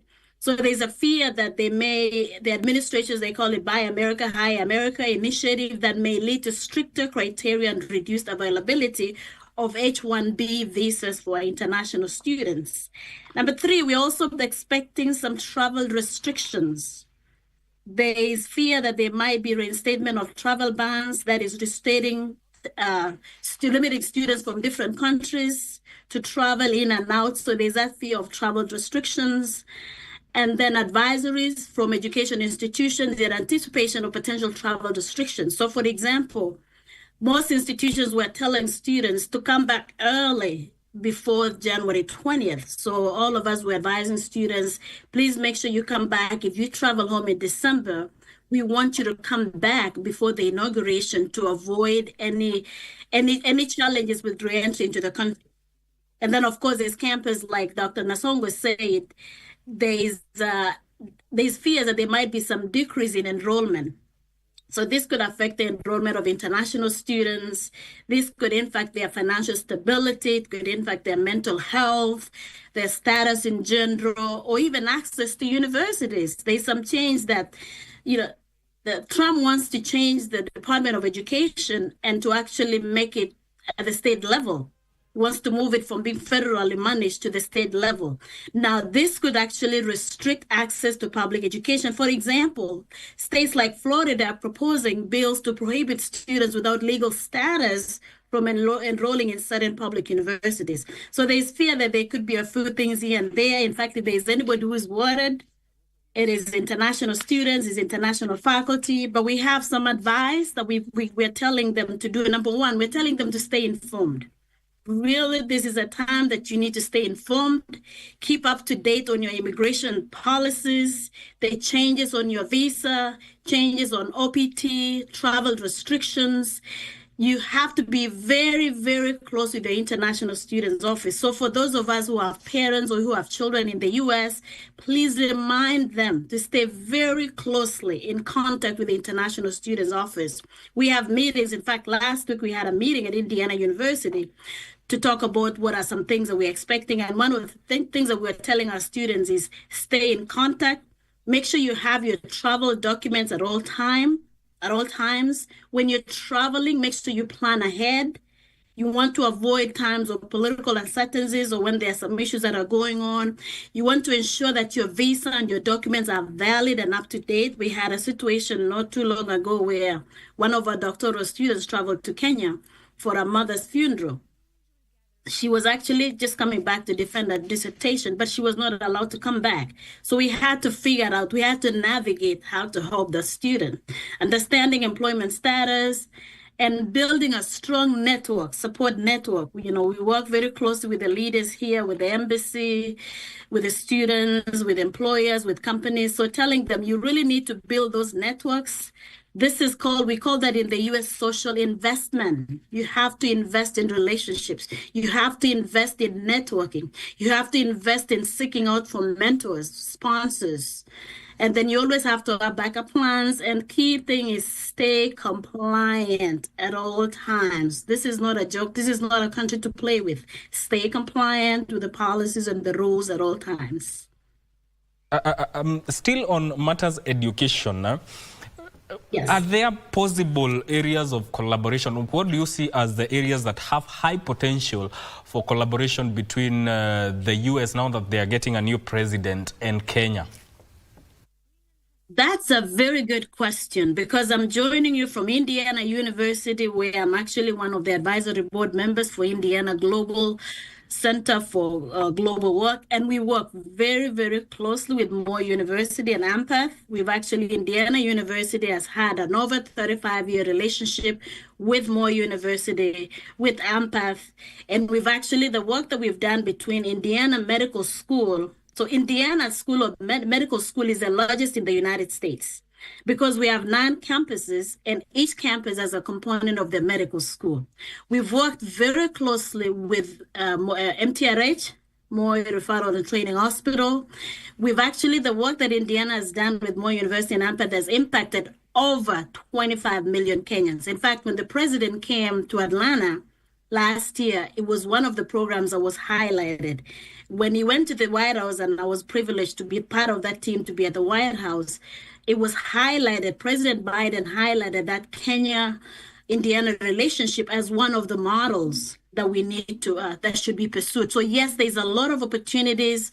We're actually working on a partnership with the Kenyatta University, Eldoret, Kabarak. So there's a lot of opportunities. What I can tell people on the ground is, please be serious with these relationships. A lot of us, we mean very well. We sign MOUs, but then most of the times they don't follow through with that. We've had relationship with Sister City, this kind of thing. But I think one of the challenges we have is people on the ground following through with their agreements. So trust me, there's a lot of opportunities. If somebody needs to reach out to me, there's always something. Actually, Indiana University, we're planning to have a conference in March at Eldoret with Moore University, where we're coming together with professors from Indiana University and with professors from Moore University to have a conference, a networking where we can find areas of synergy, areas of collaboration, areas of grant writing. So we are open, and the US is a very open country. There's a lot of opportunities. Just reach out and please follow through with what you said you will do. Even as you speak about the opportunities available for maybe students looking to pursue their education outside Kenya and in the US to be specific, maybe a section of people would speak about the brain drain, which is something we've heard of over and over, that, you know, as Kenyans, we are really, you know, exporting a lot of our best brains, if I may put it in quotes. What's your take on that? That's a very good question. Let me ask you, it is a good thing you've sent us. I've been here for 30 years. If I look back at Kenya, there are no opportunities. Most of us, there are no opportunities for us to come back. So don't complain if you're not opening opportunities for us. We had a group of politicians who came one time and they said, don't come back. Musirudi Kenya kuchukua kazi zetu. So you're actually promoting brain drain. We have the skills, and that's why some of us are using, you know, we have Dr. Solomon Kenda Goria, Dr. Nasongo was at Egerton University. We were doing the Carnegie. So we are always looking for ways to give back. It's just that, unfortunately, from most of our experience, Kenya is not ready to have us back. They just want our money, truth be told. They want the remittance, but when you start looking for places to go, doors are closed on you. So no, we are not. It's by design. Look at the Constitution of Kenya. If you are a dual citizen, you cannot hold any government position. Look at the countries like India, Israel, Ethiopia. So many of their citizens can go back and hold positions. But for us in Kenya, we cannot do anything. Once you become a citizen, it's like you're a criminal. You cannot, all they want is they just want your money back in Kenya, but they don't want you and they don't want you to do anything. Unless you run for political positions, which most of us are not interested. Oh, you got me fired on that one, right? All right. Daktari, fired on that one. yeah, thank you for your time, that you've made time to join us here on Good Morning Kenya, especially on this very important day in the politics or in the lives of Americans, that they are getting a new president. Thank you, Mike. My brother is called Mike and my daughter is called Vivian. So this has been a great time. So yeah, family, thank you. Have a great day. We're getting ready to go to inauguration and also to celebrate MLK. Thank you and God bless. Thank you so much. That is Dr. Gerono Phyllis Rotich, who is a professor and associate dean at Indiana University, joining us live from Indiana. Osido, let me come to you. What do you think are supposed to be the key takeaways from today's inauguration? Very important that we really focus on President Trump's speech. And that for countries that are interested in engaging with the United States, that as we speak, even right now, you should have had a room full of television sets and people taking notes of what Kevin, Mike, and Vivian, and many other people are saying across the world around the inauguration of President Donald Trump. Because what he says will really determine how he is engaging with the countries. And I liked what Ambassador Kerech said, that for President Trump, it is really about the individual countries and not engagements as continents. And I think that the validation of these kind of narratives would only be better done by the man on the spot himself, and that is President Donald Trump. And so what he says really will be will set the tone and the pace. Part of the takeaways is also to look at the kind of people that we send as high commissioners and ambassadors. And as I said earlier on, especially because President Trump's presidency is one that is gobbled with a lot of controversies, and sometimes people are not very sure about how to engage, and really how to navigate. This is an assumption that I am also making, but it is important that we look at the pacifying areas of President Trump's speech again. What are these areas that would look at low-lying fruit, so that if he says, for example, and he's been talking about this in his campaign forays, that we are going to have mass deportations, And I am sure that foreign affairs analysts and adherents of foreign affairs and global engagements must have had analysis of the policy on the migration policy of President Donald Trump. And so what would that therefore mean for countries like Kenya? And I think that Ambassador Kerech and also Dr. Wanzala and now Dr. Cherotich have told us that for Kenya it is not so much of a very negative or a very challenging terrain for us to follow through, especially when we talk about migration. But you also realize that when we are to balance this when we put this in a scale, there are areas that we might think that we are making losses, especially given, as we saw earlier on, President William Ruto's visit to the US and many agreements that were made, on a number of different sectors. So what, therefore, would those mean, especially with regards to President Trump's presidency, what he says as he's taking over power? And I think that for President Trump, the beauty about his engagement is that he's a very open book. What he says is what you get. What you want is what you see. Okay. And I think that therefore gives us a very good opportunity also to look at the kind of man that we are engaging with. Right. The beauty of it, again, Mike, is that President Trump already gave us even a list of the people that he's expecting to be his ministers, his secretaries, people that he's expecting to be his advisors on different sectors. And I think that for our negotiators and lobbyists, it would be very important, therefore, to juxtapose what President Trump says during his inauguration and the swearing-in ceremony against the kind of people and the list that we have, so that already we know, for instance, that the kind of person that is coming into Kenya as the U.S. ambassador to Kenya is somebody who is moved by XYZ, and probably when we want to engage with this individual, then this is the kind of spirit that we should be able to have. So I think the beauty of it is that we already know the kind of context that President Trump has already set, and therefore we really have to think through how to navigate the relationships bilaterally and even as a continent, especially because Kenya again is interested in Africa through the Africa Union Commission in the event that President former Prime Minister Raila Odinga ascends. And then lastly is that the call to President Trump to pacify the world, so that people stop imagining that you are this very this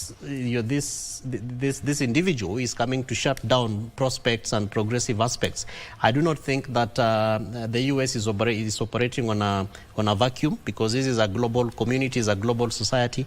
And so again, being keen to look at the gains and losses. What do we lose from disengagements with the U.S. and what do we gain from engagements with the U.S. and the spirit of pacification, so that President Trump also calms down the tempers of very difficult bilateral engagements with his presidency. All right, we are now being joined by Dr. Eric Otenyo. Dr. Eric Otenyo is a professor of politics and international affairs at the Northern Arizona University in Arizona, and he is joining us live right this minute. There we have him. How are you? I was about to say good morning, then I remember the time difference. How are you? I'm fine, thank you. It's a pleasure to have you on our show this morning. Now, if we can just speak from probably what we were talking about right here in studio with our guest, that is Mr. Osido. Maybe what should we expect from Donald Trump, the President Donald Trump's speech today during his inauguration? Thank you for having me, and good morning, Kenyans. I think I'm going to start by saying that Donald Trump is a very rare historical figure. He's one of the few American presidents to be elected, twice in a non-concede. He is pretty much like Cleveland, who lost the elections and then made a second comeback. So Trump fits that mold of a person who is quite determined to stay in politics. What we have to understand about Trump is that he represents a cocktail of interests of very conservative Americans. And my expectation is that Trump, too, is going to be slightly different from Trump 1, because Trump 2 is a person who already has experience being a president. Trump 1 was basically a rookie. He came from the business world, did not know the insides and outs of Washington, D.C. But this time around, it's different. He has a clear agenda of what he wants to achieve. And because of the coalitions of groups that elected Trump, did so with specific interests. There are things that they wanted him to do and achieve, which the majority of which fit into his narrative of America first.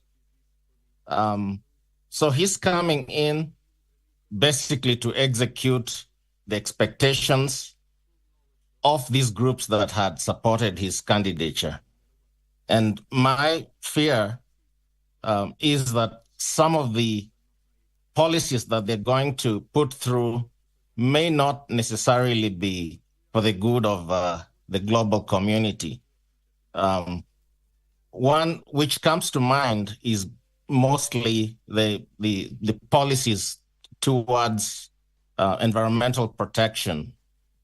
He has core constituents that support things like drilling oil offshore and basically reversing the policies that had been put in place by the global community to try and reduce the climate warming and environmental degradation.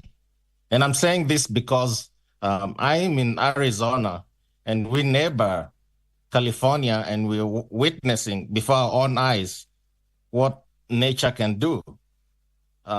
We are fearing that with the little moisture that we have, we will have more of the fires that we are currently experiencing in California. So these are real consequences of the elections.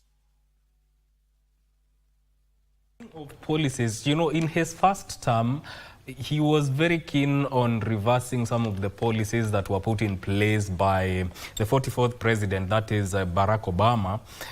Are we likely to see the same happening again once he takes office? Yes and no. No, let me start with no. One of Obama's hallmark achievements was the what they called Obamacare. And this was a very successful policy that created mechanisms for providing affordable care, health care to a majority of people who would have otherwise not been insured. So it seems like the political feasibility of undoing Obamacare may not be easy because it's immensely popular. And you've noticed that this time they're not really talking much about it. However, there are things that he will definitely turn around.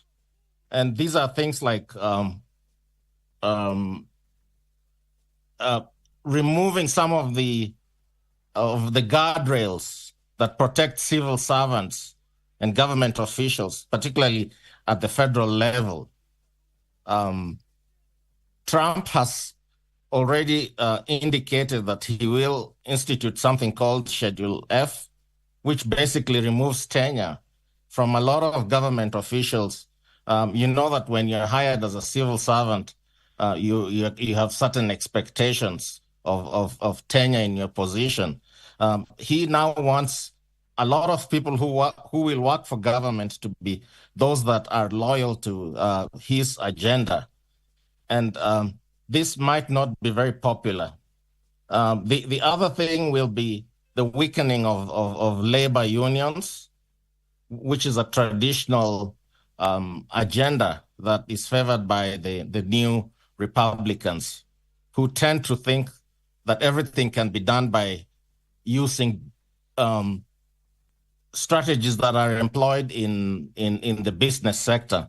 That is why you've seen him come close to people who are coming from industry, the Elon Musks and all these wealthy business owners who he believes can inject more efficiency in how we do government.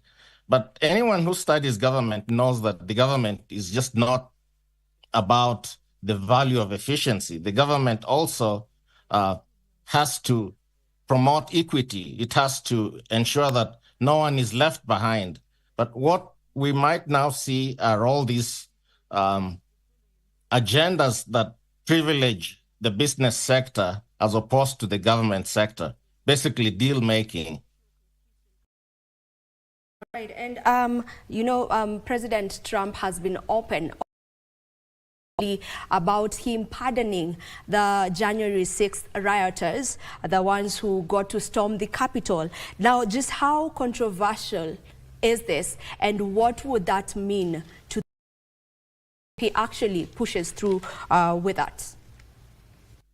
So my sense is that this is setting a very dangerous precedent, because everyone knows that the people who invaded Congress on January 6th and attempted to prevent Biden from becoming president broke the law. In fact, people died. And so the signal that this will send is that America is moving away from its creed of being a government that respects the rule of law. And what's more disturbing is that police officers who generally identify themselves as being more sympathetic to the law and order narrative that is projected by Republicans were among the victims. And so, in my view, politically, to pardon the January 6 individuals will not be a very wise decision. But given that Trump believed that he won the elections, and he has never admitted that he lost the elections, and it believes that these people are patriotic in the actions that they took, think that probably delay and find ways of working around the legal. But in terms of denting the norms of this country, the consequences will not be very good, in my view, those individuals. Maybe the ones who have served some time might be pardoned, but because each individual was tried and sentenced according to the deeds that they committed. Still, his dalliance with tech billionaire Elon Musk during the campaign trail was very evident. And so what is the level of political influence does Elon Musk have in Trump's administration, given that now he has been selected to be part of government efficiency department, which Trump says is not a government really agency? What is the level of Elon Musk's political influence?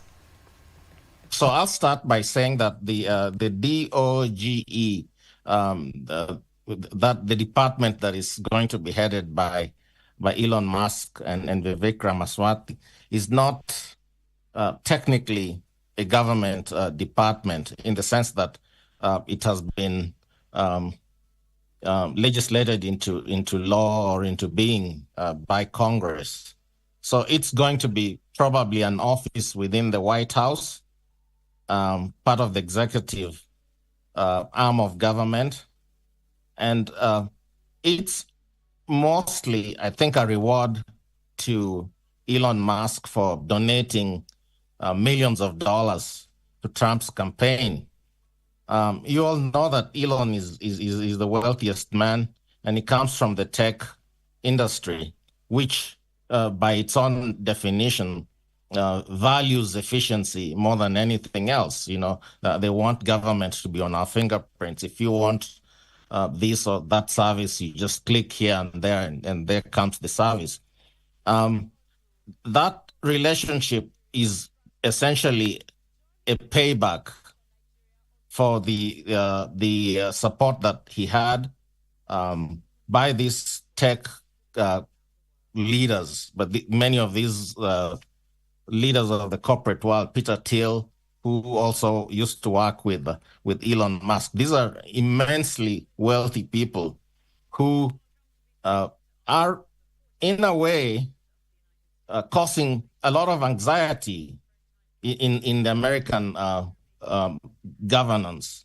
There are now words that are being thrown around, even including by President Joe Biden, that we now are moving towards an oligarchy. And so if we begin to define America as a country run by oligarchs, then we in the US are losing that leadership that we had provided for the rest of the world. America had been known, or still has this standing of the country that can promote democracy, can promote the rule of law, and have peaceful transitions of power. And what is now happening is that the perception is being created that the wealthy people, particularly ultra wealthy, these are immensely wealthy individuals. Once they have infiltrated the government system, then it will be very hard to start defining this system as a democratic system. And so there are a lot of people who are resisting and beginning to look into ways of removing money from the political process. Unfortunately, the law here supports the use of money in politics. And so the child by conservative individuals. All right. Thank you so much, Dr. Otenyo, for making time to join us on Good Morning Kenya from Arizona. Arizona, yes. Yes. Yes, this is Flagstaff, Northern Arizona. Yes. Thank you. Thank you so much. That is Dr. Eric Otenyo, who is a professor of politics and international affairs at Northern Arizona University, joining us live here on Good Morning Kenya. We take a short break and we come back and continue with this conversation. Don't go too far.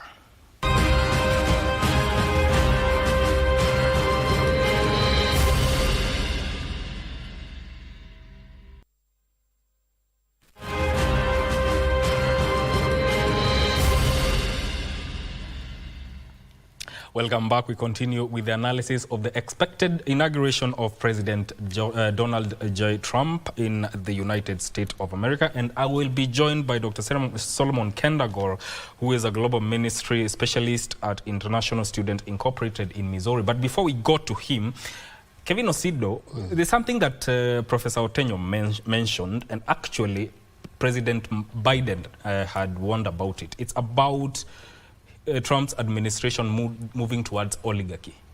Yeah. Of course, oligarchy is a political ideology where when you're at the apex of power, you choose who you want to engage with. So you can either be a Democrat or you become an oligarch.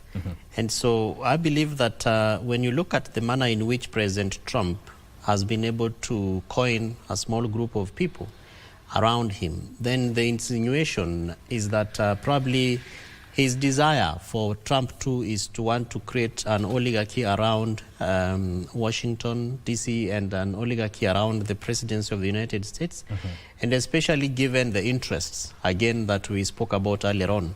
So during the campaigns, who are these people who contributed to his winning, and what are their interests? And remember that President Donald Trump is a businessman. So part of his interest, of course, is that the business opportunities would be expanded for those oligarchs, and that the ease of doing business, particularly for companies that supported him, would be quite strong.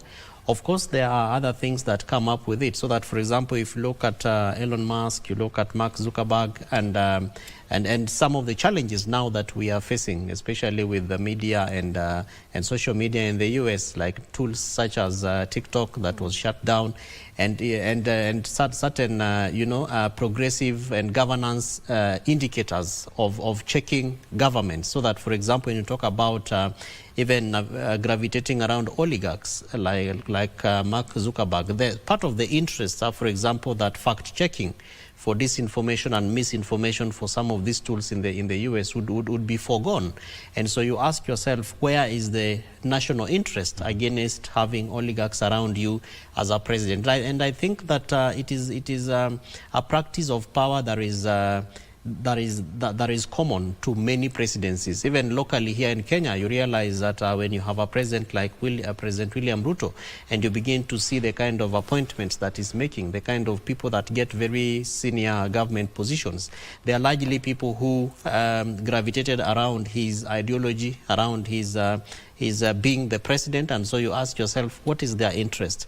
And so for countries like the United States of America, where indeed, and a major part of this segment, Mike, we've been talking about, brain gain, brain drain, and the American dream, and putting America first. So where does the oligarchy live? People who want to move to the US and, they want to live a dream that will also propel US to the United States, to a certain space where you can say, I am a Kenyan and I went to the US and I met my dream. Where does this leave the space for innovation? Where does this leave the space to want to test ideas? So of course it is a statement that was made by President Joe Biden, and we look forward to seeing again post the inauguration, how will this space look like? And I think is Dr. Otenyo who said that you look at some of the expectations of the offices, that even the one that is going to be led by Mark Zuckerberg, by Elon Musk, is not a very instrumental executive office. It is a space that is left for advisors and those who wish to, advise the president on various issues. But over time, you realize that those kind of advisors really become the people who make the decisions on behalf of the president. So again, oligarchy for the United States, I think, is not a very good spirit, because again, most countries globally are looking for opportunities in the US, and that will also lock out investment spaces. You ask yourself, so oligarchy in the US and you go to China, how will that look like? What kind of world are we building? All right, all right. Dr. Solomon Kendago joins us from Missouri. Dr. Kendago, welcome to the program, and I would want to know from you, in his first inaugural speech, President Trump, his speech was described as fiery and populist. What do you think what do you think his speech will be this time round, and how pivotal will it be in setting the tone for the country? Thank you very much. I think, yes, Mike, Vivian, and Ben, I appreciate this opportunity to be here. Permit me to say something about Professor Rotich that was here. She came here as an athlete. She has done so much. She was the teacher of the year in North Carolina, feeding 150,000 teachers, and recently got a job at Indiana University. They looked for her. She did not look for that job. They looked for her. And recently was inducted into the Kinesiology, National Association of Kinesiology in US. She's one of only 60 in the whole country. So she's one of the good examples, and I know the others can do the same. Let me say this about what Trump might say or not. First of all, allow me to say that politics is a very emotional business. You don't win in America because your party has the most numbers. You win because you are able to whip the people emotionally to rise up and want to support you. And how do you do that? Whether we like it or not.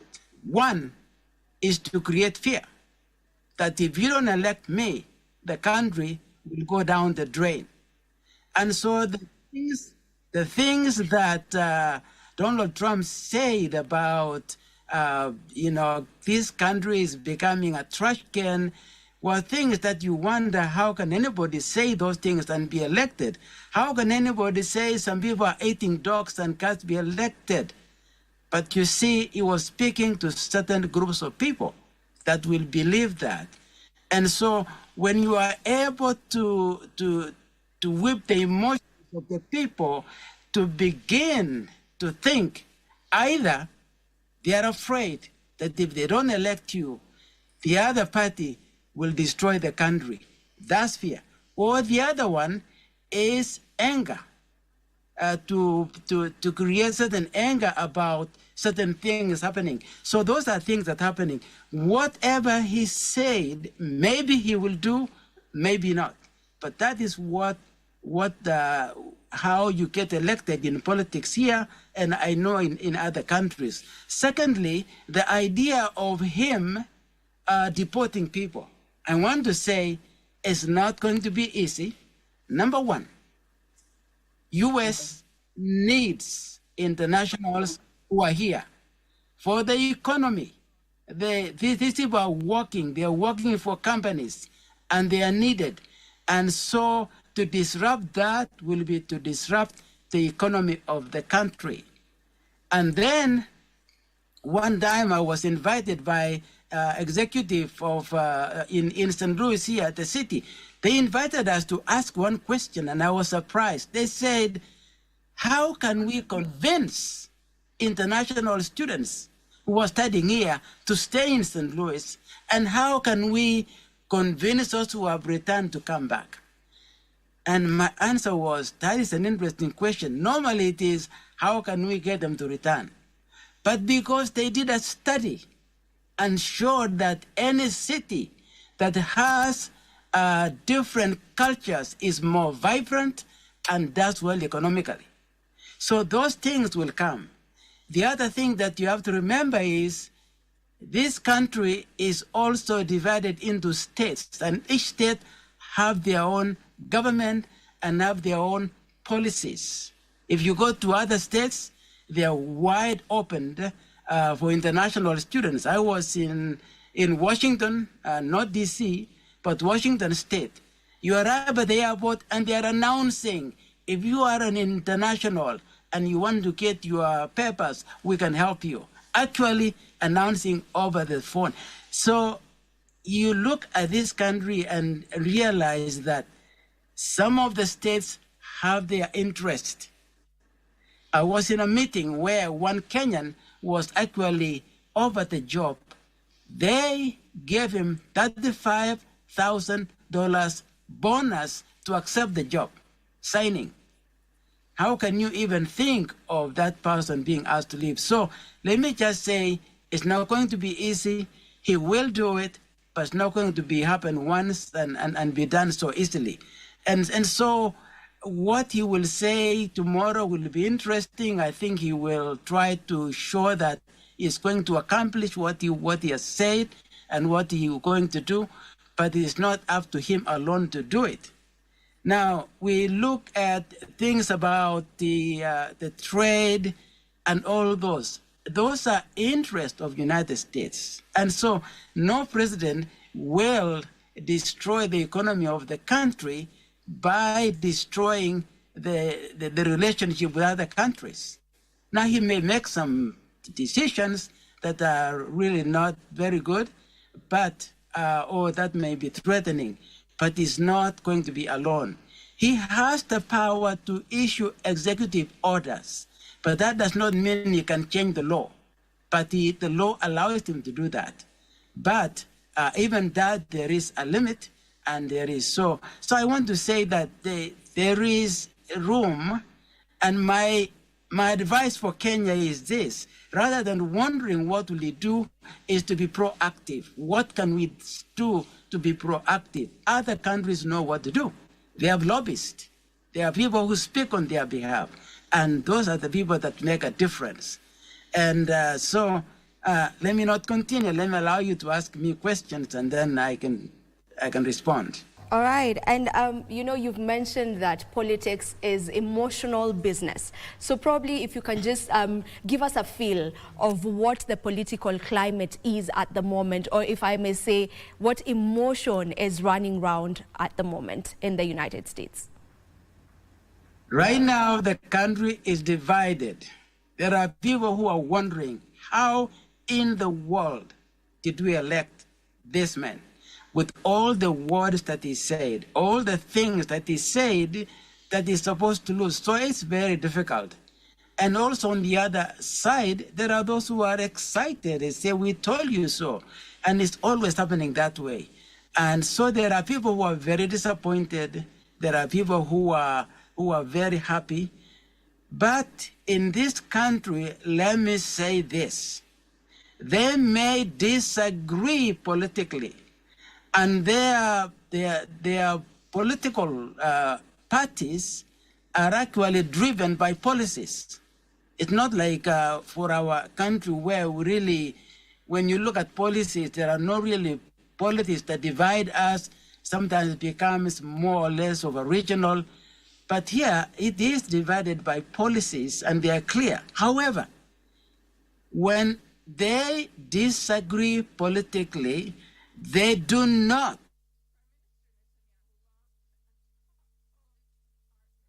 politically. They say all the things they want to say, but they do not sabotage the economy of the country. And there is enough, everything is put in place so that the country will continue to run. People will continue to work. Everything will continue as normal. They will throw words at each other. They will criticize. They will do this. But this is something I want to emphasize. They are smart enough not to sabotage the economy for the sake of power. Still on matters American politics, I would want to know what has changed over the 3 straight elections that have had Donald Trump on the ballot. Yes, I can tell you some of it. For me, I know that during the Donald Trump, we paid more taxes. The rich didn't. But when we had certain deductions that we used to have, we ended up paying more because those who were taken. Anytime you want to change taxes, there has to be money from somewhere. But in terms of policy in general, now, some of the businesses do well when they see that somebody like Donald Trump is elected. I was speaking with our son-in-law, who is in Chicago, and they're running a business. I know they are not necessarily Republican, but he said for them, the economy picks up more because they know that there's a government that is pro-business, pro those who are wealthy top. But the fact remains that this country, the politics come and go. When Reagan was in power, I was here, by the way, when Reagan was elected, and the economy did so well. Then they elected Bush, who was his vice president. And by the time he finished, the economy was completely collapsing. Then they elected Clinton.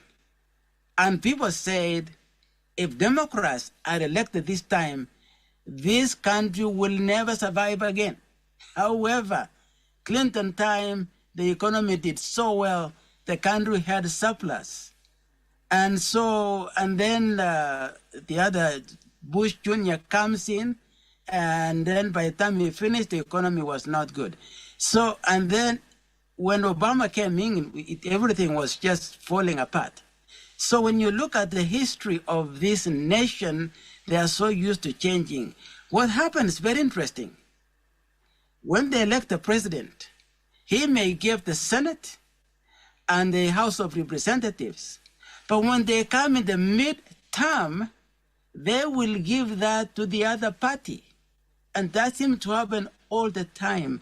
So there is a political thinking in America where they make decisions, and if they give the executive to this party, then somewhere they change and they give the other party. So there is a balance of balancing power and sharing, yes. Are we expecting some drastic change, you know, on different matters, you know, from immigration, there's the military, there's energy, there's the tariffs. Are you expecting a big or drastic change? I'm expecting changes to come. I'm expecting that because right now he has the House and the Senate, I believe. There will be changes. But it will not be so drastic because by the time we go to the midterm, there will be another election in 2 years for the Senate and the House of Representatives. And so, yes, there will be changes. And let me just say that. There will be some changes in terms of the policy. There will be changes in terms of the environmental, like somebody has mentioned. I am keen on that because I know that that is a big issue in Kenya right now. We are building our hope on this clean energy and all of that. So that might be. But I still think that in this country, things will still just run very much the same way. There will be some disappointments. There will be some attempt to change some things. There are ways for the politicians to fight back. There will be changes. I don't think it will be drastic as we think, partly because it's not possible to really do it all at once. And there is only 4 years, and he has all other things to accomplish. All right, and Doc, before we let you go, maybe just to know who is expected to be in attendance at the inauguration, and probably are there notable figures that will be opting out? Yes, I hate to disappoint you. I have not been following as much. I really didn't follow, so I don't know who will be attending. I read that no African president has been invited. I don't know if that is true. I cannot say it. But yes, I have not followed much. I decided to focus on other things at this time.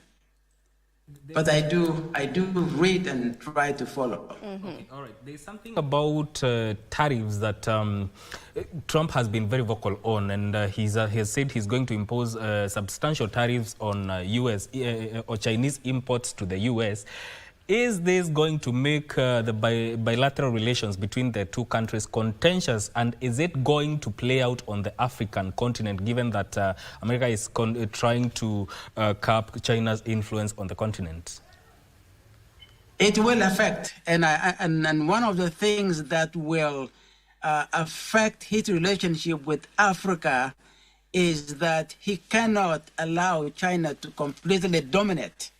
So there will be that fight, and that tariff that he will put on, I will say that it will affect not just Africa, it will affect the economy here. It will affect companies that depend on cheaper commodities from China. So I don't know how he will be able to maneuver around that, but that will be one of the things that will help to maintain relationship with Africa, because that is where the world is looking to now for natural resources. And so, yes, I think it will cause some trouble, but I want people to know that it's not going to be that much of a change. Yeah. Thank you so much, Dr. Solomon Kendagor, for joining us here on Good Morning Kenya. Thank you for allowing me, and I want to say good morning to all the listeners of KBC. That is a station I used to listen when I was young all the time. So thank you very much, and be blessed, every one of you. All right, that is Dr. Solomon Kendagor joining us live from St. Louis in Missouri. Coming back here in studio, there's something I wanted to ask you, Sido. Yeah. What do you think necessitated Trump to choose James David Vance to be his running mate? Interesting question. And I believe that globally, you look at issues that probably would gravitate around the youth bulge. Yes. And communicating to the population of young people. And if you look at, for instance, the demographics of the United States, and especially the manner in which the election was coined and the messaging around it, I think that President Trump was looking for that figure that can be able to rally this kind of demographic towards his end. And sobriety, I believe, is probably one of those other things that he was keen to look at, especially based on the context within which the campaigns and the elections was being done, and just presence, the utter presence of being able to run from one state to the other, and especially given the kind of challenges that that Donald Trump was also facing during, of course, the conviction issues, the messaging around a convict as a president, and all that. So I'm sure that President Trump and his advisors and organizers were keen to look at an easy bait around presenting a pacifying and stabilizing face for his presidency. Of course, not to imagine that, like we saw with President Joe Biden's vice president Kamala Harris. Of course, one of the issues is a gender aspect. But then you look at making active the office of the vice president. In past presidencies, we have not seen the vice presidents of the president of the United States being very active, as opposed to being an assistant to the president. But over time, we are seeing that this office is also being revolutionized. They are now beginning to have very active roles in the presidency.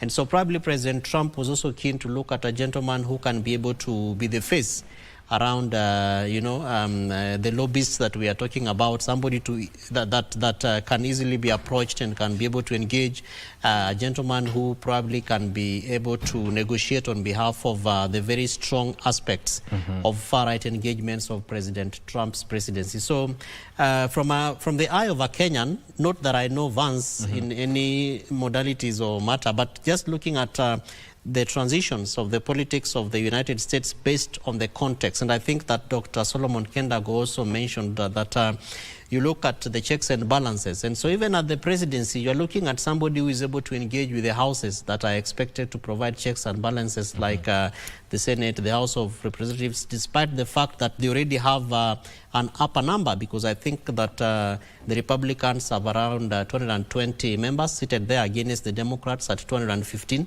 So not to imagine that everything that President Trump says will be passing, but he probably needs a face that can also be able to present this inclusive face of President Donald Trump, to also be able to bring in the other voices that would be gravitating against his wishes and policies. Yeah. All right, and maybe would you say it is time now for Africa to recalibrate its dependency on the West? Is it already time now? That's a very interesting question, Vivian, and I'm saying this because I'm also a grantee of USAID funding for the organization that I work with, so it's important that I declare interests. But that as it may, I believe that Africa really needs to begin to think through the opportunities that make us stronger against this overdependence, in the United States. I know we began by saying the superpower and what makes the United States of America that superpower. But Africa and Africans must make Africa their business. And in so saying, we must begin to think through the kind of politics that we run, so that we ask ourselves, if somebody runs for office of an African country, what is it, the ideology? What is it, the interest? And Dr. Kendago has been talking to us about emotions, so fear and anger and all those other things. What is this thing that will make Africa a motive to other countries and other continents like the United States? Of course, we've also talked about the different sectors that make Africa exciting to the US and the US to Africa. But can we be able to look at ourselves and say that we can get to a level where Africa can probably do without the United States? Of course, in global economies and global politics, it's hard to stand in that kind of a vacuum. But of course, going back to the investments that Africa makes with fellow African countries, the issues around bilateral engagements, you know, beyond necessarily crossing the continental borders and moving into continents or places like the United States. And so I think for me, we must go back to our way of doing politics. And, you know, earlier on, Mike and Vivian, you were talking about Burkina Faso and how transformative, you know, progressive the president over there is becoming. And you can go further and talk about countries like Rwanda. Despite their history, you can go over and talk about countries like Ghana and why it is exciting to US and all that. But I believe that if African leaders, heads of states and presidents can sit and think through what Africa has to offer the world and you know, invest in that space, then I believe that we will be thinking about how to easily engage intra with ourselves as opposed to extra with countries or continents like the United States. So I think it's a good question, but then the biggest question that begs is Africa ready to stand alone? Are we ready to be able to engage as Africans and, you know, to even deal with issues around values? You know, earlier on again, one of the speakers told us that the US is known for its values, you know, the ability to stand on very strong tenets of governance and leadership like rule of law, justice and all that. But is Africa also ready to deal with challenges like corruption? Are we ready to deal with challenges that take away the opportunities that we see every day? Are we able to deal with issues like, you know, being the smaller elephant in the room, like other countries coming into Africa and they want to take all the natural resources and we're just there, and from what we see and what we read is our presidents who are negotiating for these resources to be taken away. Is Africa ready to stand and say no to some of these over excessive engagements? Yeah, and maybe just to follow up on that, you know, you mentioned about Burkina Faso. We had mentioned it at the beginning of this conversation, you know, and Burkina Faso have been able to pay off their debts, so they are debt-free as we speak. Yeah. So maybe even as you say, you know, Africa, we need to look into how we can, you know, get to a point where we are not really dependent on the Western, on the West side, just maybe bringing it closer home and just, you know, concentrating on KE, that is Kenya. What exactly should we do? Maybe what steps, just top of mind, what steps do you feel Kenya should take in order for us to get to a point where, you know, Burkina Faso is, because right now, if there's something that is really ailing us is that debt, you know, that is causing us to have all this, you know, tax implications and all. So just where to start as Kenyans? I don't know whether you've been listening to President William Ruto for a long time, but the president is very keen to deal with that very specific issue. The only challenge, I believe, is that probably our strategy might not be the right one. And because today is the US big day, and one of the agreements that Kenya had with the US when President William Ruto visited America last year, they came up with something called Nairobi Washington Vision on debt management for economic growth. And that the US was supposed to help Kenya to look at opportunities to deal with debt and really how to strengthen our debt management strategies. And so it is wrong that in 2025, or let me say last year's projections, in 2024, we are still talking negative 10.9 trillion as a debt burden for this country. And the challenge is that we are not being very strategic to look at what we must do. So the beauty again is that Kenya is demarcated around county governments. And because I work very closely with county governments through County Governance Watch, is to say that one, we must enhance on-source revenue for our counties. And other county governments must begin to look at what they have, be able to boost the kind of appropriations that they get from the national treasury around their budget. So of course, I do not think that that county governments contribute towards debt repayment, but that is the second thing that we must begin to ask ourselves, so that when we talk about the fourth formula for you know, disbursement of resources to counties through the CRA, then we ask ourselves, one of those indicators needs to be how much can county governments contribute towards debt repayment in the collective nature of the national treasury. So that as we talk about 1 shilling, 1 man, 1 vote, and all those things, can we also ask ourselves issues around contributions of the 47 governments towards the debt issues of Kenya. I know that that might be controversial because Kenyans at some point, especially last year between June and August, they said, tengenezeni pay bill. We want to send money, we pay back this money. You know? But of course, how governments run, it is easier said than done. And so it therefore presents the concern around communicating these debt management issues to Kenyans, because it is sad that up to now, Kenyans, and especially one of the senators, Senator Okiya Omtata, is even in court asking the National Treasury to declare how much we have paid, to who, and for how long will we continue to pay. So openness in communicating some of these issues is a strategy that our government must be able to do, even as we talk about the mega issues like engagements with countries like the US in debt management, finance, and all those others. But locally, I believe that there are things that we must be able to do. And then lastly, as you said, Vivian, off the top of my head is to again bring in KRA into this conversation, especially around missing targets of our revenue collection.